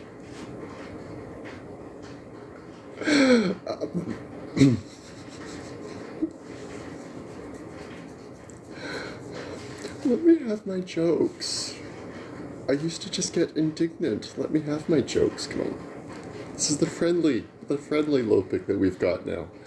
Not the psychotic Burning Worlds Lopik.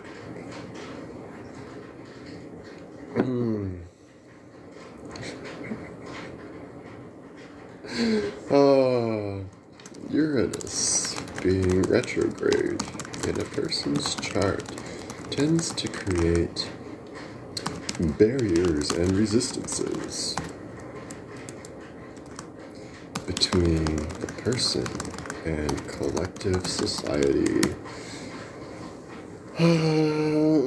Like at the core of it, Uranus is about social network in intangible ways, but without a firm focus upon it, the individual tends to become more distant from their natural communities. While this can create a strong personality of a strong individual personality, it can also lure the person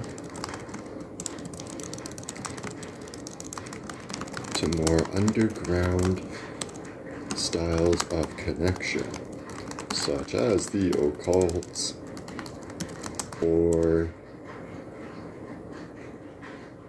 criminal organizations. I'm not saying you're a criminal.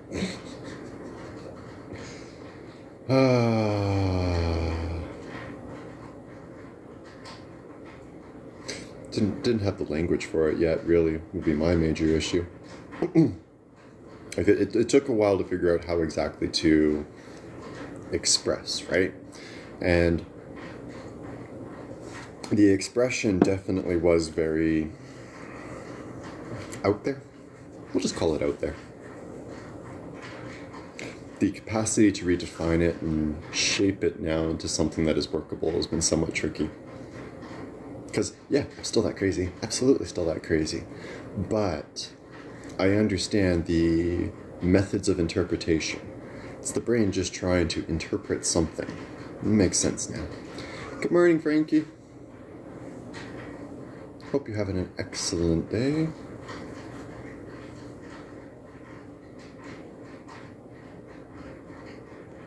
I say it to educate more than just you. Educate everybody. Because I do think there's the commonness of what you and I experienced is frightening. But most people just aren't willing to discuss how common it actually is. We had an advantage in the early 2000s there in how quickly we were able to find community and tribe of that format.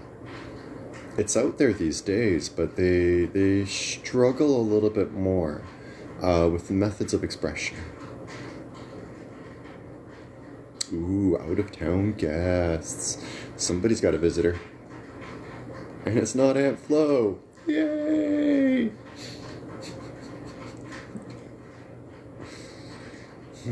A few of them. Found a lot of crazy people, actually.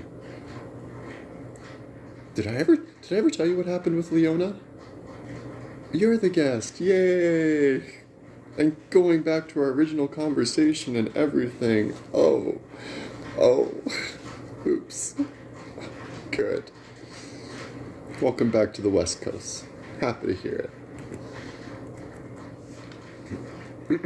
It will be important to understand why the individual is attracted to a particular group, as in having that comprehension allows them a means of control over the influence to join. We'll call it that. Dun, dun, dun, dun, dun, dun, dun. That was cute. That was cute.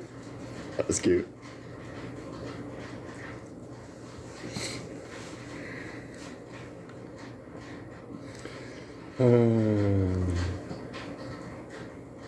Neptune. Neptune retrograde. I really need to fix this table leg. Oh.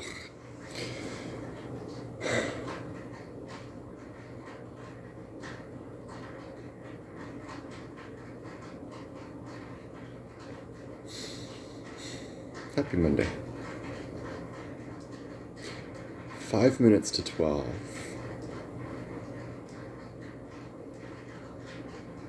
Ooh. If you want to pop on in, I can work that out. You're not doing anything? You're free? You're up to it? I'm literally just sitting here chattering and trying to finish this damn natal chart at this point. Need more coffee soon too. Maybe some breakfast. Cats want breakfast. Everybody wants to eat. It sucks. Wow. Okay. Oh, I follow now. Cool. Wednesday. Wednesday, Thursday, Friday, somewhere in there. Yeah. I'm in. I'll play. I'll have fun. You know I'll do this.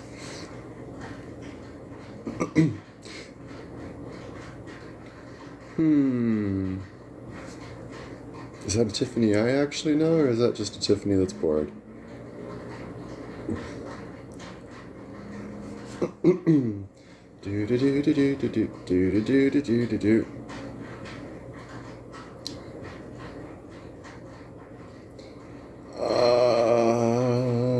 Morning and baking all afternoon. Okay. I don't do anything typically on the Wednesdays, but no, I'm open to ideas and open to flows. There's always options. There's always opportunities.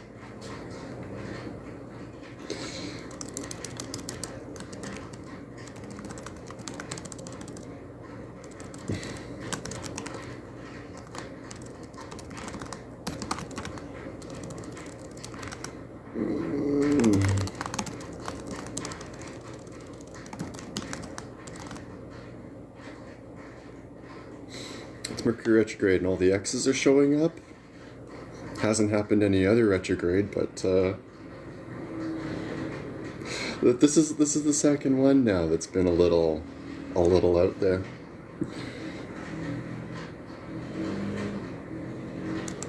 I don't know, let's be honest, I know everybody at least once.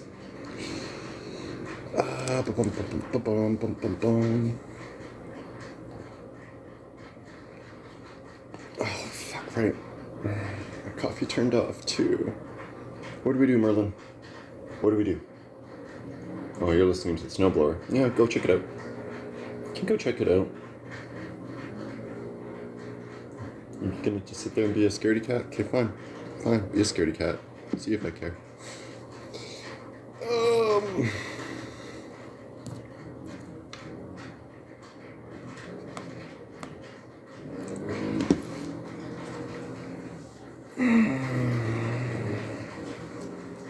Neptune retrograde can influence flows of the individual between communal groups.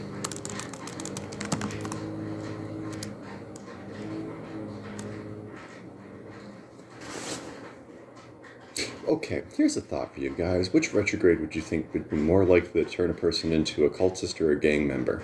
Neptune retrograde or Uranus retrograde? Is it a philosophical choice or is it an emotional choice?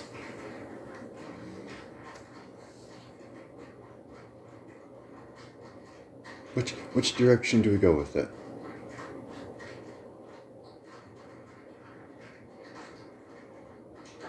Tiffany, I know I've known a lot of Tiffany's. For 40-something years on this planet, you tend to collect a lot of people. So if you got something specific, hit me with the specific. If you just got noise, you just got noise. I get it, but play.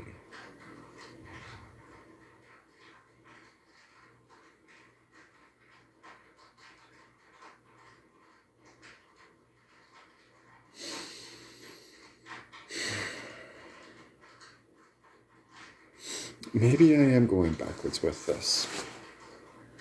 Maybe I am going backwards with this.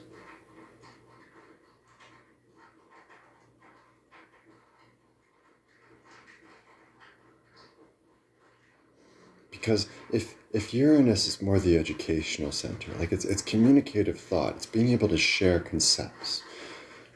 I would usually apply that more to like an educational dynamic or construct of flow, whereas the other one's more personally felt. It's the people that you vibe with. It's the tribe that you want to see succeed. Then the knowledge base that we draw to and the faith that we share, or so maybe I am thinking of these two backwards in retrogrades.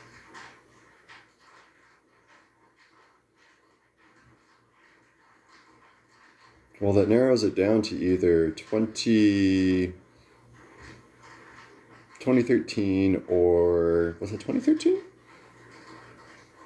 2013, 2014, somewhere in there, or it nails it down to 2008, 2009 Duke of Dublin.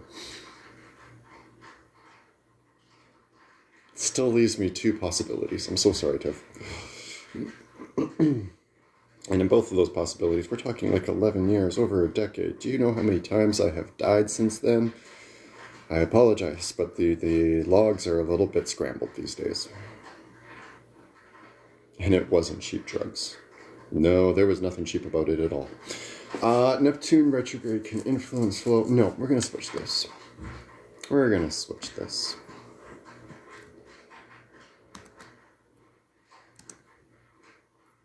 I still feel that it's going to relate to social groups, yes, but honestly, the Neptunian nature is more about the social groups that we feel a part of. The Uranus social group seems to be more in the vein of it's educational growth. It's not. Is it still cultural? They're both cultural. They're both community drives. They're both focused in the bits. Thanks, Tiff. Shoot me a message if you want to actually talk about it. Because it's still a 60% chance that, yes, you have run into me at some point before, but let's make sure we're actually talking to the right people. Because, damn it. Well, no, Robinsons were all fucking Whitehorse. So if we're talking Robinsons, now we're talking like 2006. Can't shoot me for something that I've forgotten about 20 years later. You can remind me and help me understand where it is I may have trespassed or caused issue, but just shooting a person outright for that doesn't make a lot of sense. It doesn't allow for any real development, any flow. And again, I know Tiffany is not on the name of those that I know should be dragging me over hot coals. Let's put it that way. Neptune being attracted.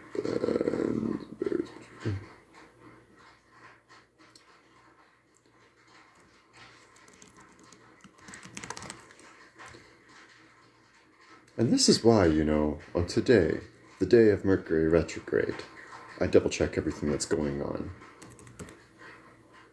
On this, the day of Mercury retrograde. No, I didn't think so either. Okay.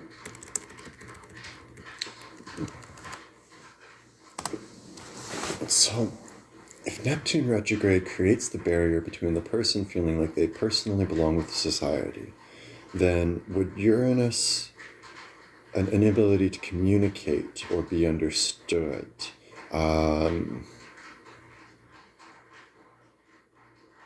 one more in the heart, one more in the mind. Hey, let's be honest, we were dealing with thumbnails of way less quality back when we were kids. I was watching this video, and it was a cube of palladium being used to create a reaction between hydrogen and oxygen to create water molecules. And somebody made a comment about, 166p is just the greatest video resolution. And in the back of my mind, I'm going, Well, looks just like my webcam back when I was 16, 17, so, you know, whatever works.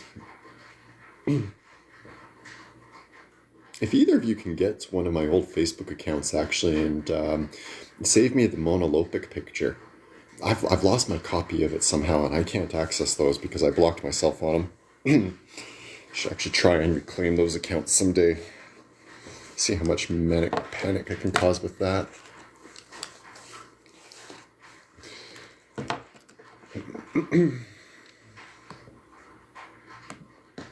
Yeah, and I'm like, there's been a few Tiffany's. There was a Tiffany that I used to have at my D&D group. I don't think her last name was Robinson, and she was way more out there than that gal's photo was. There was a couple Tiffany's that I've worked with over the years, but like, unfortunately, Tiffany's haven't been ones that I've usually ever connected deeply with. And so that's why I'm a little bit thrown off here. And there's only the one over this way, which let's be mad about our midlife crisis together. And then there's one over there that wasn't bad to you. I'm not sure what exactly is the frustration there. Aside from the fact of maybe pushing Danny out of the car and leaving him at Westminster Mall to figure out his own way back, and then you guys all calling and threatening to kill me if I ever showed back up in Abbotsford, shortly after, followed by you guys crashing and killing Brian Patchett. Like, there's not really any bad blood there at all, no. So, yeah, I'm confused.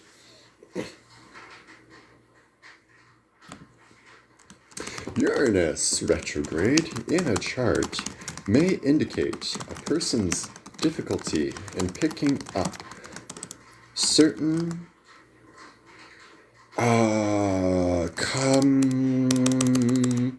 in connecting with certain cultures, arts, or expressions of thought and communication around them. It may make their focus of communication quite narrow.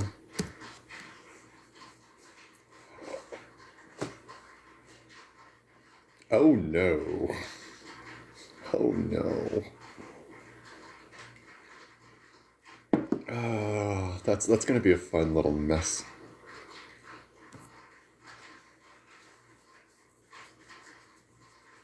Good to see the Trouble Twins are getting back at it, actually. On this, the first day of Mercury retrograde.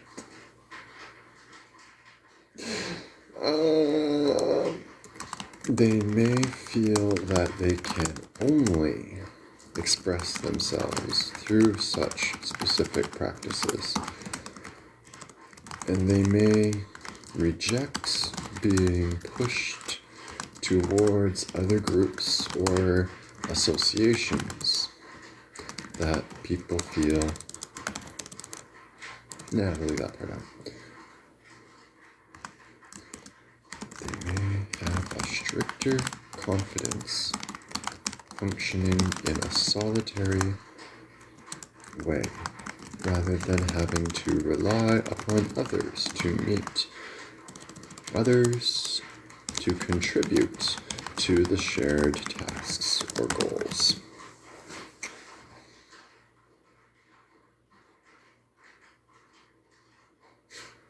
Definitely address the hair. Or you just dyed your hair that day, you know? Isn't it different? Isn't it different?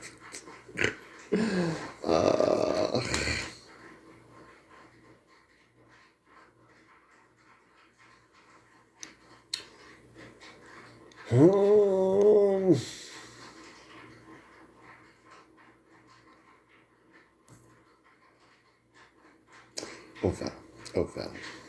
What do we got here? That's there. It's a crazy axolotl. We've lost an axolotl, and I don't know how. But, like, Lizzie's axolotl has disappeared somewhere. And I don't remember it ever actually leaving the truck. You would think a big pink bubble you would see, you know, if it fell down on the ground or something like that. So I'm really hoping it didn't get left somewhere. Just disappointing. Thanks for the follow, guys. Len, Crazy Axolotl. Oh, crap. I was shuffling cards there, wasn't I? See, that's what happens if I lift the cards up. I get caught. Oh, no. Sorry, bud. Didn't mean to scare you. I just gotta plug in the cell phone. Sorry, buddy. You go back to sleep. You're okay. You're okay. Yeah, I can draw a card for you, Len. Just bear with me for half a second while I plug this in. Move my laptop over. Make some workspace. Shift the cosmic constants. Cosmic constant. Well, honestly, everyone's just been asking today, so technically free, but donations are always nice. I do have a PayPal, sorry, e-transfer link in my bio. PayPal is just at NVStanier, and I can spell that out for you if you want it. Or better yet, shoot me a message, book an appointment. I do usually charge, this is the last week that I'll be charging $80 for my hour-long tarot cards. And starting next month in December, it'll be going up to $100. And if you've never had a reading with me before, I'll usually give you 25% off the first time round, just so you can kind of get a sense of what it's like and how it works and things like that. Where was I? Len. Hi, Len. The job at Jampro. Eleni. Sorry, you're right. Wrong method. We're going back. 2, 3, back to 1. Yes, I know. You guys are in a mood today, too. I'm going to blame Mercury retrograde. Bottom card's coming up with the Magician. Typically, it's a good sign that you've got the skill set, you've got the skill capacity. The application to the job and whether you'll be accepted or not is not based upon the quality of your skill, but more so the connectivity of you to the community that's there. Moon is the main card on the top side. And Moon is a pain in the butt when we're talking about work things, because it relates more towards the subconscious personality that we each have, and the way that we work with people and work around people. See, I can work with most individuals, but there's some individuals that if you put me next to them, I'm at some point going to want to run away, abandon the job, and just give it all up. And it is a life skill to be able to work with people that you don't necessarily tolerate, but there's certain areas where an employer just won't even take that chance. You've got the skill set, but there's someone that they think you're going to run into disagreements and struggles with. And so the humming and the hawing is more around that than it is about what you could do. And that sucks, because it's more of a personal thing. It's a personality thing. As a manager and a leader, I understand why you don't want to mix personalities that aren't going to function well together. I totally get that. But at the same time, everyone should be given that fair opportunity to prove that they can actually follow through and be the best potential employee that's out there, regardless of who they're working with. So if you do get that reach back and it's kind of pushing in the direction of humming and hawing, mention that. You know, with a new crowd, sometimes it can be difficult to know if a new person will mesh in or not. I do believe I have the ability to maintain professionalism, though, regardless of what's going on in the environment. See if that kind of gives you, the leg up in the conversation and in the negotiation. Good luck with that one, Eleni. Ananya, you're up next. Do you want like a full, like, if you want something really big, I'm just going to do one card here, but if you want something bigger, you can shoot me a message. We can book you an appointment for sure.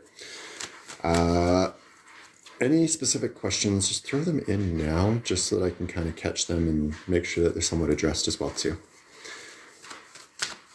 Otherwise, Ananya, let's get a card for you.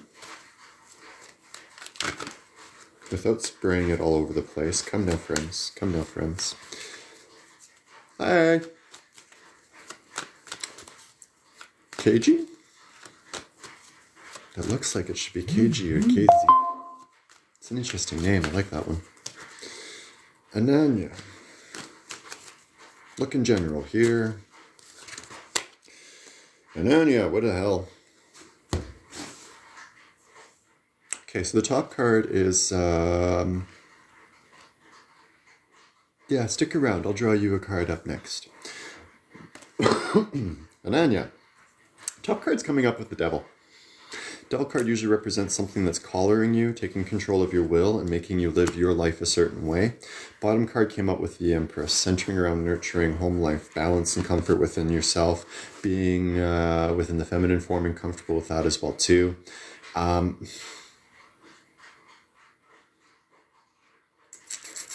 Trying to decide if I want to go about this super generally or if I should try to fix target on this one. And specifically what's got me the most worried. Hi Chantel, good to see you again. The fixed targeting on this one is something in the feminine is being misused. Devil is any concept that puts a collar around your neck, leads you around violation. Yes, that can be another human being, another individual that's being abusive, toxic, or negative. But more often than not, it's honestly the ideas, thoughts, beliefs, or concepts that we hold within ourselves that create sort of that weird dynamic in its own way. Telling ourselves that we are not worthy of happiness or that we shouldn't actually have a better relationship. This is the best that I can find, and so I might as well stick with it. And same thing applies when we're working with, say, employers. I can't find a better job. There is no better job. I had an employer tell me frequently, job market right now is hell. You won't find anything better than us. There is nothing else out there for you. You have to stay here because this is the best you're going to get. And that is the same conceptualization of the devil. It's derogatory talk directed at an individual to subdue them and make them feel like they don't have a gift. But here's the thing. The feminine energy is the superior energy. The feminine energy decides the space, decides the characteristics. Yeah, I believe that. So you gotta heal that notion. That idea that you are worthy of that space and that dynamic, that you have those values, that the next person you don't just have to accept because there's nothing else. And also you have to remember that when you see characteristics that are similar, yes, you can be nervous about it and cautious towards it, but it doesn't mean that you run from all in the same fear and in the same dynamic, right? You got some healing to do, my dear. And breaking the chains, breaking the bonds, you've broken the physical bond of being with the person, but now you have to break the emotional and the mental bonds that tell you that what they were saying is truth. And that's a tough road. That's a long road. Take your time with it. I believe it's something like half the time that you were in a relationship with someone is the time that you need to actually grow out of them. And if you're with somebody for like 10 years, that means you got 5 years of struggling with it. That's tough. You don't have to avoid dating for that time period, but you have to be aware that you're in this state, that you're in this trauma, and you have to be honest with yourself and any future partners about that. If you don't maintain that honesty and that truth, then it just goes sour. When you're ready, hit me up for a love reading sometime. Really kind of explore where it is that you can kind of re-express that, develop that, and grow that, because everyone deserves good connectivity. And if someone's trying to possess you like that, then it means that there's something in you that's really, really special. We want to make sure that you can find that again. Get that energy back for you. Bring it back into the right form for you to feel that fullness of yourself. Good luck. Cage C. I think I'm pronouncing that right, but let's see what we can do with you here. Do you live in North America, though? Because I know the winter depression is hitting a lot of people right now, and that's not to minimize it in any way, shape, or form, but it does make for an important variable to consider. Taking care of the self is one of the weirdest things. And as I'm getting older, I'm realizing how critical things like multivitamins and proper nutrition really are. I had a rough time at Shambhala this year until somebody handed me a multivitamin pack, and that vitamin C especially. Whew, man, it's nice. It's nice. So you got to be able to recognize when body's changing, environment's changing, and recognize what is actually internal and what is external. That said, though, let's look for a proper card for you here. Kirji. I really wish I knew how to pronounce that name right. KKK. So, Zoe. From Albania. Hi, Albania. Zoe. top card that came up for you is the card Osiris. Bottom card that came up for you is the Two of Cups. Now, here's a difference between me and other readers. Other readers, they see the Two of Cups and they love to say romance, love, connection. I see the Two of Cups and I see teacher, discovery, exploration. In a lot of ways, your heart is very out and into this connection that you had with this person, but is it possible that it's become very fixated? Not able to see anybody else besides that one? If that's the case, it might not be necessarily a good thing. Sometimes it's more of a fascination, a hope for someone to be the perfect example, rather than actually being the perfect example. It feels as though you did something for them that changed them and allowed them to step into something new for themselves. And it feels like when they did that, they left you behind, forgot about you, or in some way stepped away from you. I don't like that. I understand that it happens sometimes. Responsibility or duty drags a person so far away that they have to go and be that other space. But you're not looking for someone that you love from afar. You're looking for someone that you can love right here.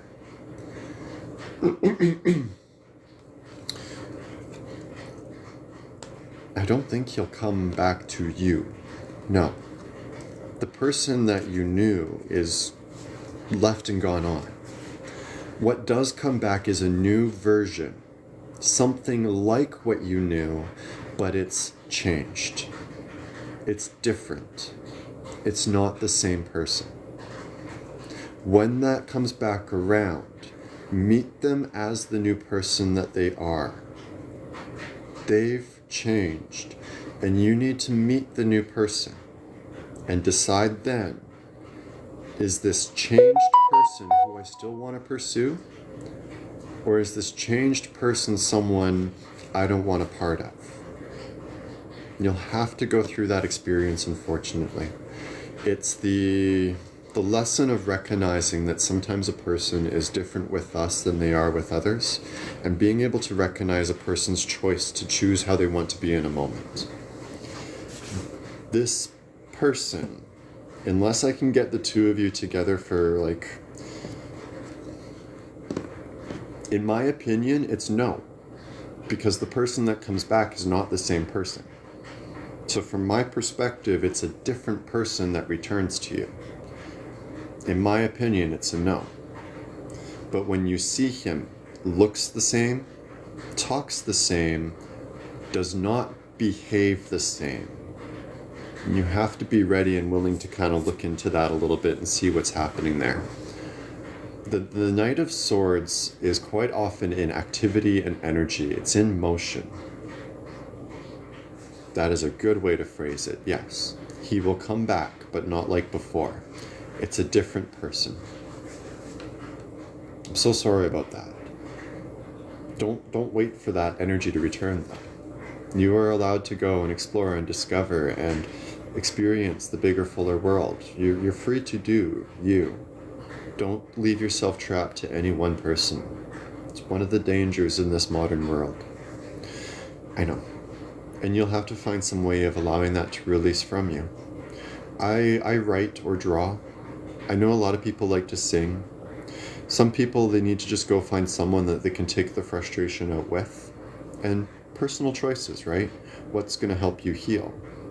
If you look at your Venus in your natal chart, sometimes you can see ways through that to help you find new expression and new connection for yourself, a new way to love yourself.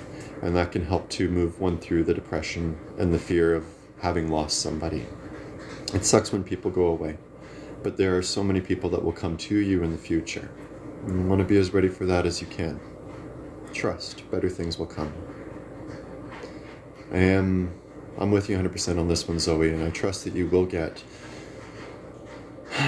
And that's, so here's the thing. I don't believe in twin flames or that one person is meant for one other person. It's not one and one. We all are free to kind of find different kinds of loves and different kinds of connections. And so it's you choosing which love that you most want. You need to find loves that support you in other ways, and you need to find strength in simply you. Reach out to me and we can talk at length about this, but every person is impossibly strong on their own. I'm telling you, it's better it's not, yes, kind of yes. It's better not to be stuck on him, to wait for him and to be pining for him. It's better not to wait for someone that has stepped away like this, and rather allow yourself to connect and find new connections and new flows. Take the process slowly is my usual advice. Get to know somebody before you commit to them, but don't stay stuck on somebody that's not present. Never commit to a person that will not commit back to you. Hit me with a message if you want to chat more. I do love readings as well, and we can also talk about your natal chart if there's something in there to dig in on. That's because he's trying to keep you to himself. The bond, the connection needs to be broken. There needs to be distance that turns into absence, and it will come in time. Monique asking about Chris.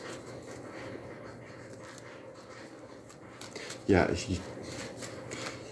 there might be a chance that you're monogamous and he's polyamorous, but I really don't know for sure without actually digging into him. I find a lot of guys, they realize that they like this person because it excites their sense of adventure, and then they like this person because she's just got the best body, and then they like this person because she's got a gift to make you laugh, and they realize, I love all these different women, which one do I commit to? And in modern society, it's usually, well, you commit to one and you just deal with it. Some other societies, they really like to encourage others to explore their options, polyamory and things of that sort. And you got to remember, it's all about personal choice, right? Chantel, I will get you up next. Monique. Will Chris talk to me soon? Yes and no's like this are always tricky for me, but I'm getting the Ace of Swords, and Ace of Swords is usually strong communication and direct point communication. So there's definitely a vibe that yes, you're going to have that access point come in your way. I'm not 100% sure on timeline of it. Seems like you guys have some amount of history, nostalgia, and so the connection comes in a way that is familiar to you from your childhood, familiar to you from your innocent side, from your inner child specifically. That may sometimes make it feel a little bit weird when it's initially received, because it comes in a way that hits you in awkward ways. But it does seem like it is fruitful in helping you to realize what's really at expression there. There's something deep to be communicated, and it's better that you guys do talk it out rather than continue to ignore it. Something on this one feels a little fuzzy, Monique, and I'm not sure why. If you know the details, feel free to kind of throw them my way on it. Hi, Regina. So what you're looking for is specifically called mediumship. Mediumship's a neat one. It's a level of communication where you're contacting the remnant energy of an individual soul and allowing it to communicate through you as an expression of channeling. I won't do that live. I don't do that regularly. It's only in specific circumstances. And I mean, no offense, and I hate to disappoint, but I won't do that one live. Too many visual channels and too many input-outputs create such a cloud of expression and communication that I would already feel anxious about doing it with accuracy. This would only make it even more convoluted. If you want to talk in private on that one, I can definitely approach it. My usual approach requires having a medium between us, specifically a crystal ball. I've never tried doing mediumship of that level over video as of yet. We can talk though. We can talk. Chantel, which way to go back for work? Yeah, it's honestly tough doing all the hunching over and moving around. Like tattooists have a tough vibe on it. It's hard on the body. Out of curiosity, did you ever try taking up yoga or stretching or anything that might help to kind of work through some of that, or just just so I can mentally exclude it because I do sometimes get responses that are just, well, did you try it this way? And I absolutely hate those responses. Yeah, that one. Did you try doing it the best way that you could? Yeah, no, I don't want that response. Yeah, you did. Okay. So let's not give the stupid response today. Oh, good old I. We have Chantel. Chantel.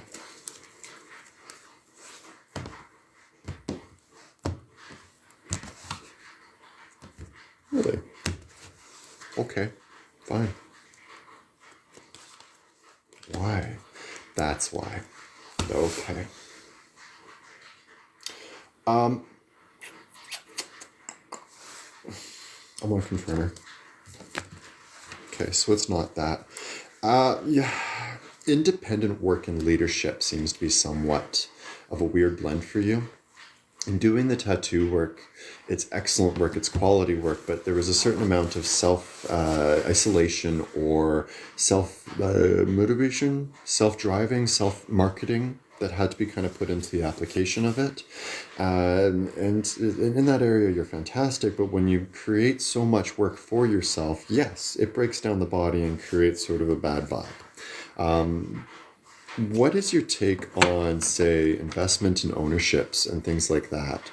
If you own the shop, if you own the shop and you're communicating and bringing people together to work underneath you as the empress of the shop and empress of the place, then the function works a little bit differently. You're still available to do tattoos here and there, but it's no longer being done to the volume that it was before.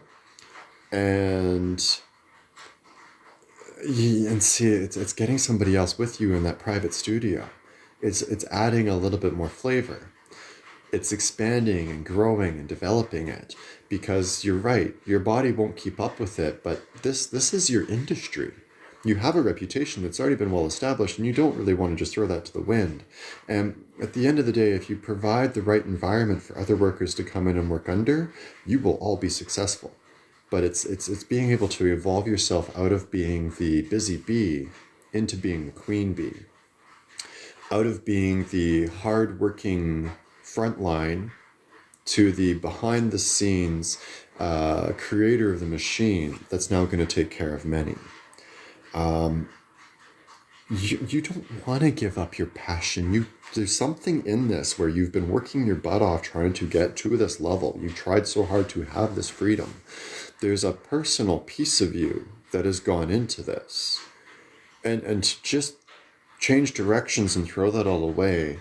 Like, what zodiac sign are you? Not everyone can do that. Not everyone's that flexible and adaptable. So there's other qualities and things. Okay, so you could. You could. That explains it a little bit then. Pisces do like to swim all over the place. You guys can be a little bit erratic that way. And that's even worse because then with the breaking of the back, now the water and the energy for this is all just pooling up. At some point, this is going to cause a worse problem, a sense of disaster within the mind. Shit.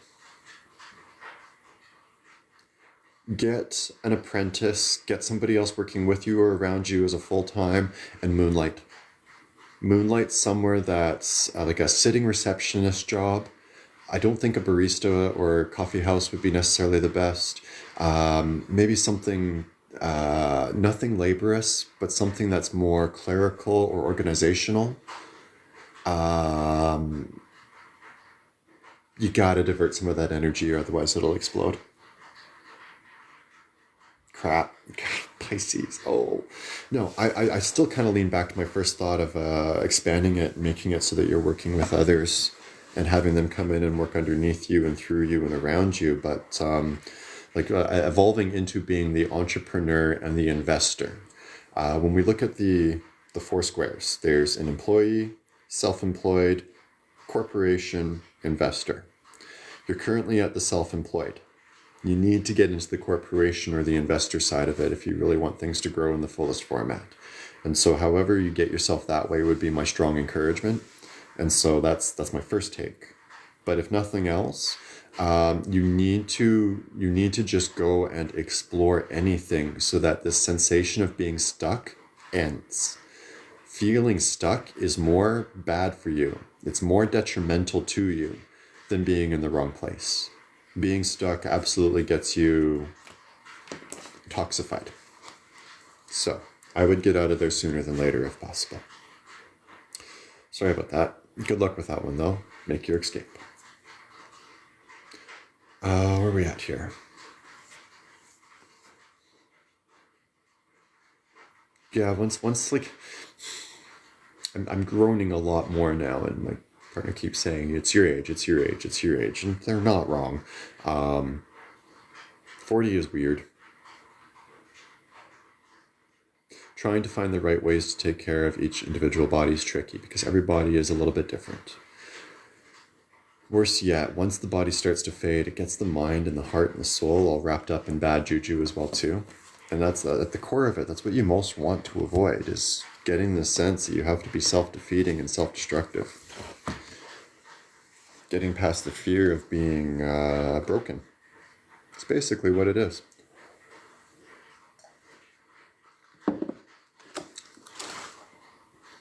I'm going to leave you guys to stare at a cat for a few minutes until he realizes that I am putting food in his bowl, and then he wakes up and goes running towards me. I need a little bit more coffee, and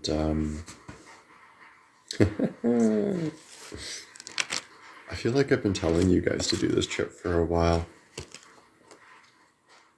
Right place, right time, peace, rest, relaxful, empowerment. Good empowerment for you too. That's the good things for her trip. Oh no, stay there. Stay there and continue looking cute for the people. Look cute for the people. Good boy.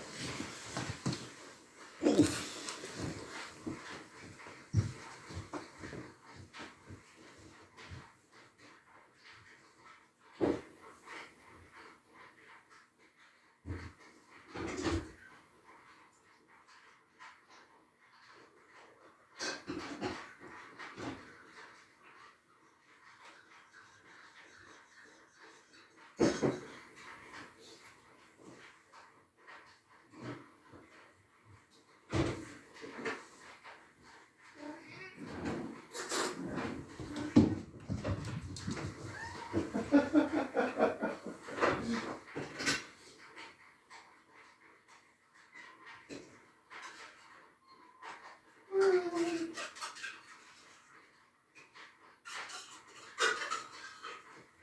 Get down.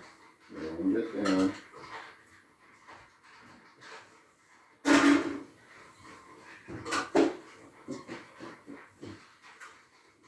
Positions. Positions.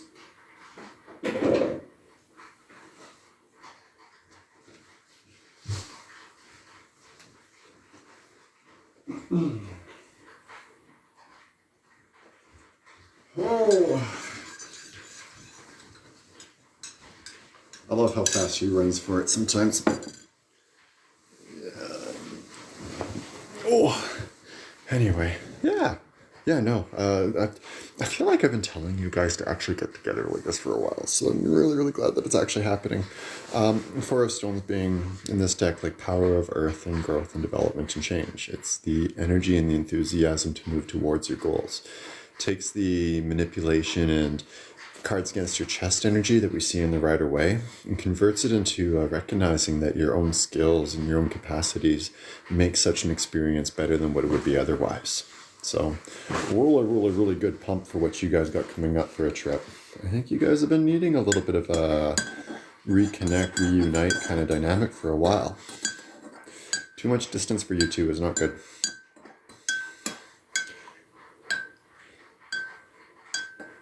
Oy.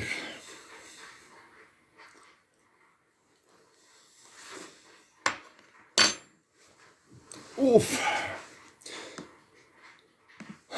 A retrograde Pluto can assist the placeholder with seeing deeper into the changes at hand and may allow them insights into the shifts that others may not be as fully aware of. This can make their mind suspicious to a point even of paranoid, but it's more in the fact that they sense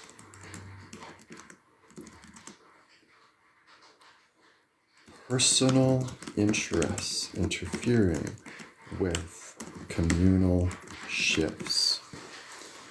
They're not so focused on seeing the shift happen that they'll allow others to manipulate it for personal benefits.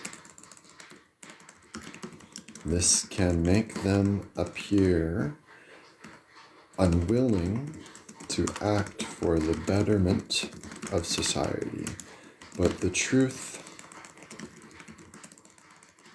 is they simply won't destroy a poorly functioning system to replace it with an unknown one. Good. Gotta keep the twin bond.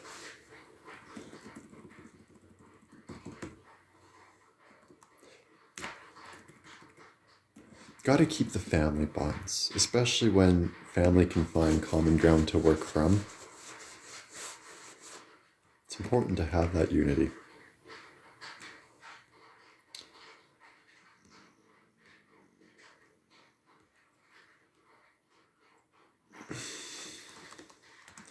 If allowed to express the full depths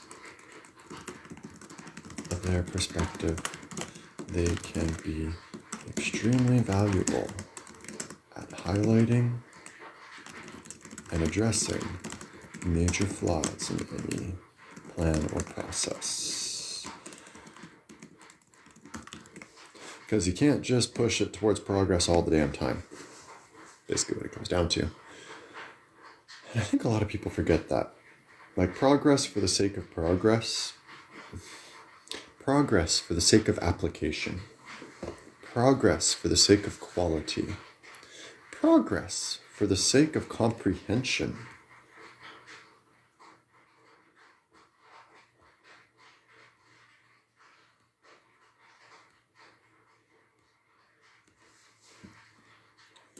Let's start here.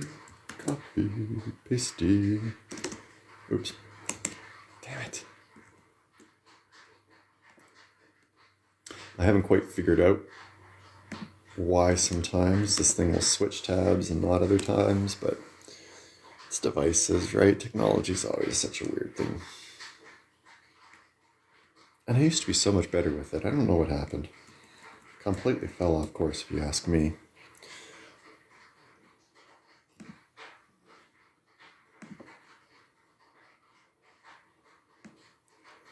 Alright. Uranus information. Might as well throw Neptune in there right now. I can't believe this person has all their outer planets as retrograde too, like Uranus, Neptune, Pluto, and Saturn. I always figure that the external planets tend to be more about how we're working and interacting with society around us. And I imagine with the retrograde there's just sort of a natural resistance, disdain, dissatisfaction even maybe, with how the world functions and runs. I truly feel like I would absolutely have an ego about it.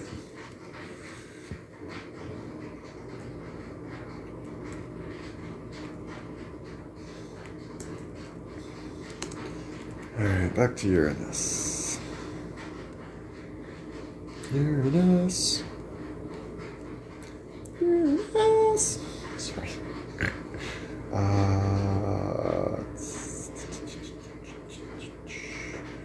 Represents, yeah, that's the right one. It's Uranus and Capricorn.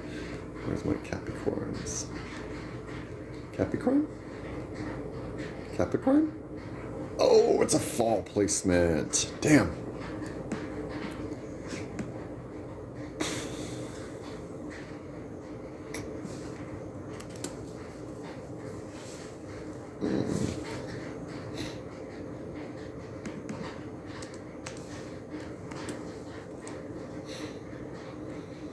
Alright, so fall placement, and it was third house. Uranus in the third house.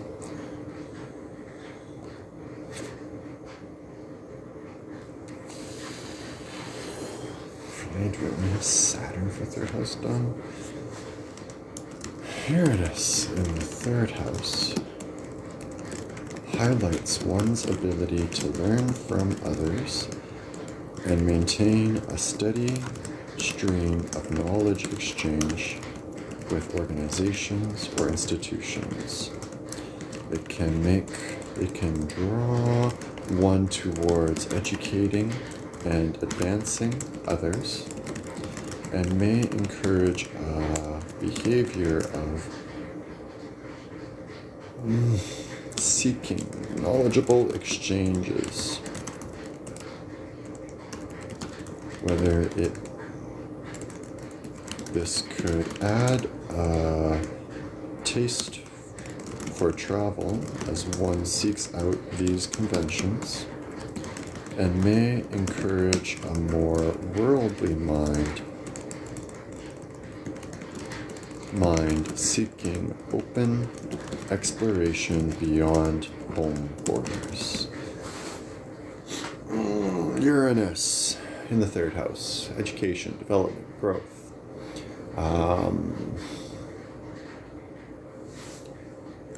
It creates an energy of attraction as well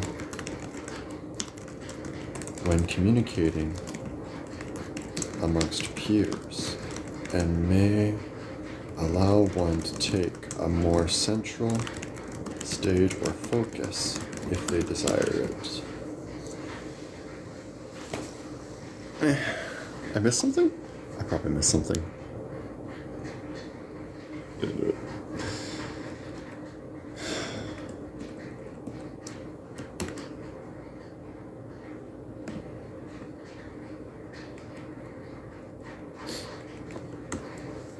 I really thought this thing was only going to be 16 pages, but it's really coming out a lot longer than that.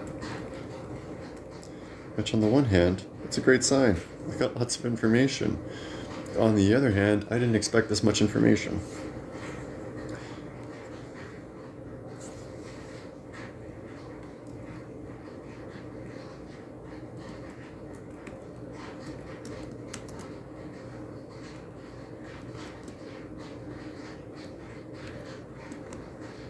Right, gotta use the mouse, gotta use the mouse.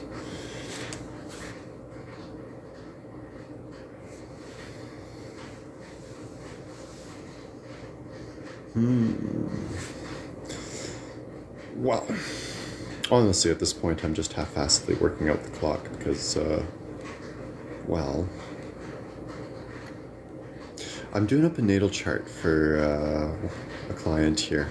My natal charts usually go through like all planet placements, house placements. I'm starting to get at aspects, but I haven't quite figured them out entirely yet, so I might do them as a separate thing. Do a few of the asteroids as well too, specific ones like Chiron and Lilith. Although I don't think Lilith's actually an asteroid, I think that's more of a dark moon conceptualization. So the way this started is I went and just kind of worked on all my definitions for astrology in the first place. So this zodiac sign, this planet, and then put it in this zodiac sign. And after writing up most of those, I started doing small ones for people. And whenever I'd come up across a placement that I hadn't done yet, like a certain planet within a certain house, I'd just write it up, take the 5 minutes there, finish it off. And so the main book that has all my astrology information currently sits at 89 pages and 41,000 words.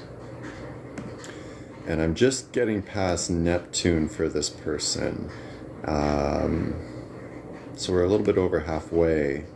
We're at 10 pages and 5,200 words. I was looking at another person's and it came up to 20 pages and 11,000 words. So it's been fun. On the one hand, love writing. On the other hand, it's been a lot of writing. It starts to hurt your head after a little while.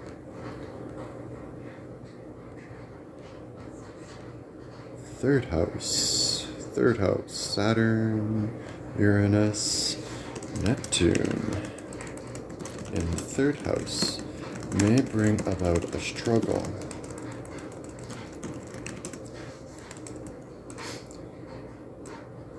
Let's call it bring out. Neptune in the third house may allow more emotions and sensitivity to appear in places where logic and rational thinking usually hold most power. It blends the feelings and morals of Neptune with the educational and connective nature of the third house, and in poor expression can become a sense of judgment or disgust at certain qualities in society. However, the fact that emotions and logic are blended here allows for a more well-rounded individual who can communicate somewhat in both ways, either when necessary or interchangeably.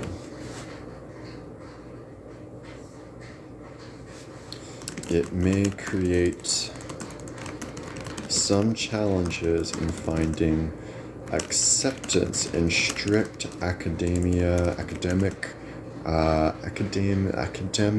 environments, academic societies, and will likely create friction. What are you doing, Shiva?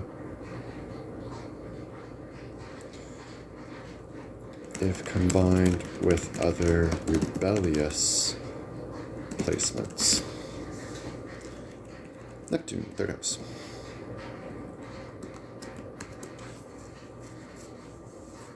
Bells and whistles. Right here, right up there. Yeah, actually click it. Yeah, and go paste. Yeah, that's good. Excellent. Pluto retrograde in Scorpio, first house.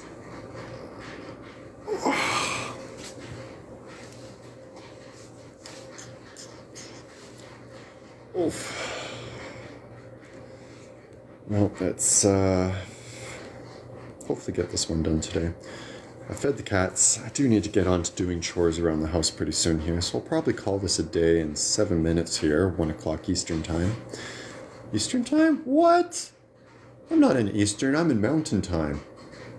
Where the heck are you, brain? Who on the East Coast trying to get my attention? I demand penance. Pluto. Pluto data. Copy, paste.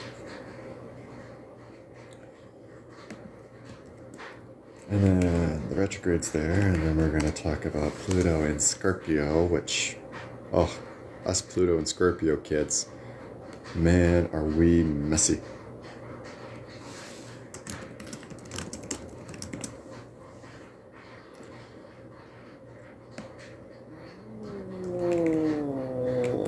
That's all there. Yep, thank you. Alright, I'm coming. Here you go. And then that was first house? Pluto in the first house? Yeah, that was Pluto in the first house. Yeah. And back to the first houses. That's all the way down there. First house, looking for Pluto.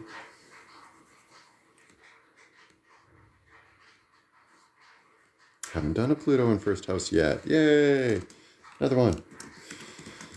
First house. Oh. Great, now I gotta debate myself if that's gonna somebody even more resistant to change. Definitely make a person more death mind oriented. What do we got left? 1, 2, 3, 4, 5, 6, 7, 8.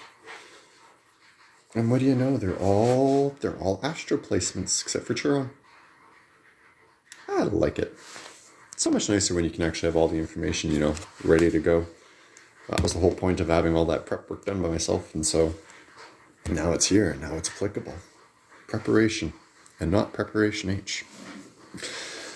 I am going to let you all go, though, and get digging into some chores and some little things around here, because, well, this should all be fairly easy to finish off in the next evening. If you enjoyed today's little bits, then I would strongly, strongly recommend popping on out and seeing us. Like tomorrow's going to be an astrology day for education based entirely around the Mercury retrograde. And of course, Tarot Thursday. Every Thursday, we're here chatting with you folks about what's going on with you. So come see me for either one of those shows. Wherever you go, wherever you are, thank you very much for being who you are. Stay safe as Mercury is retrograde right now, and keep it slow and keep it steady. And we'll see you all again sometime in the very near future. Goodbye for now. Go, come on.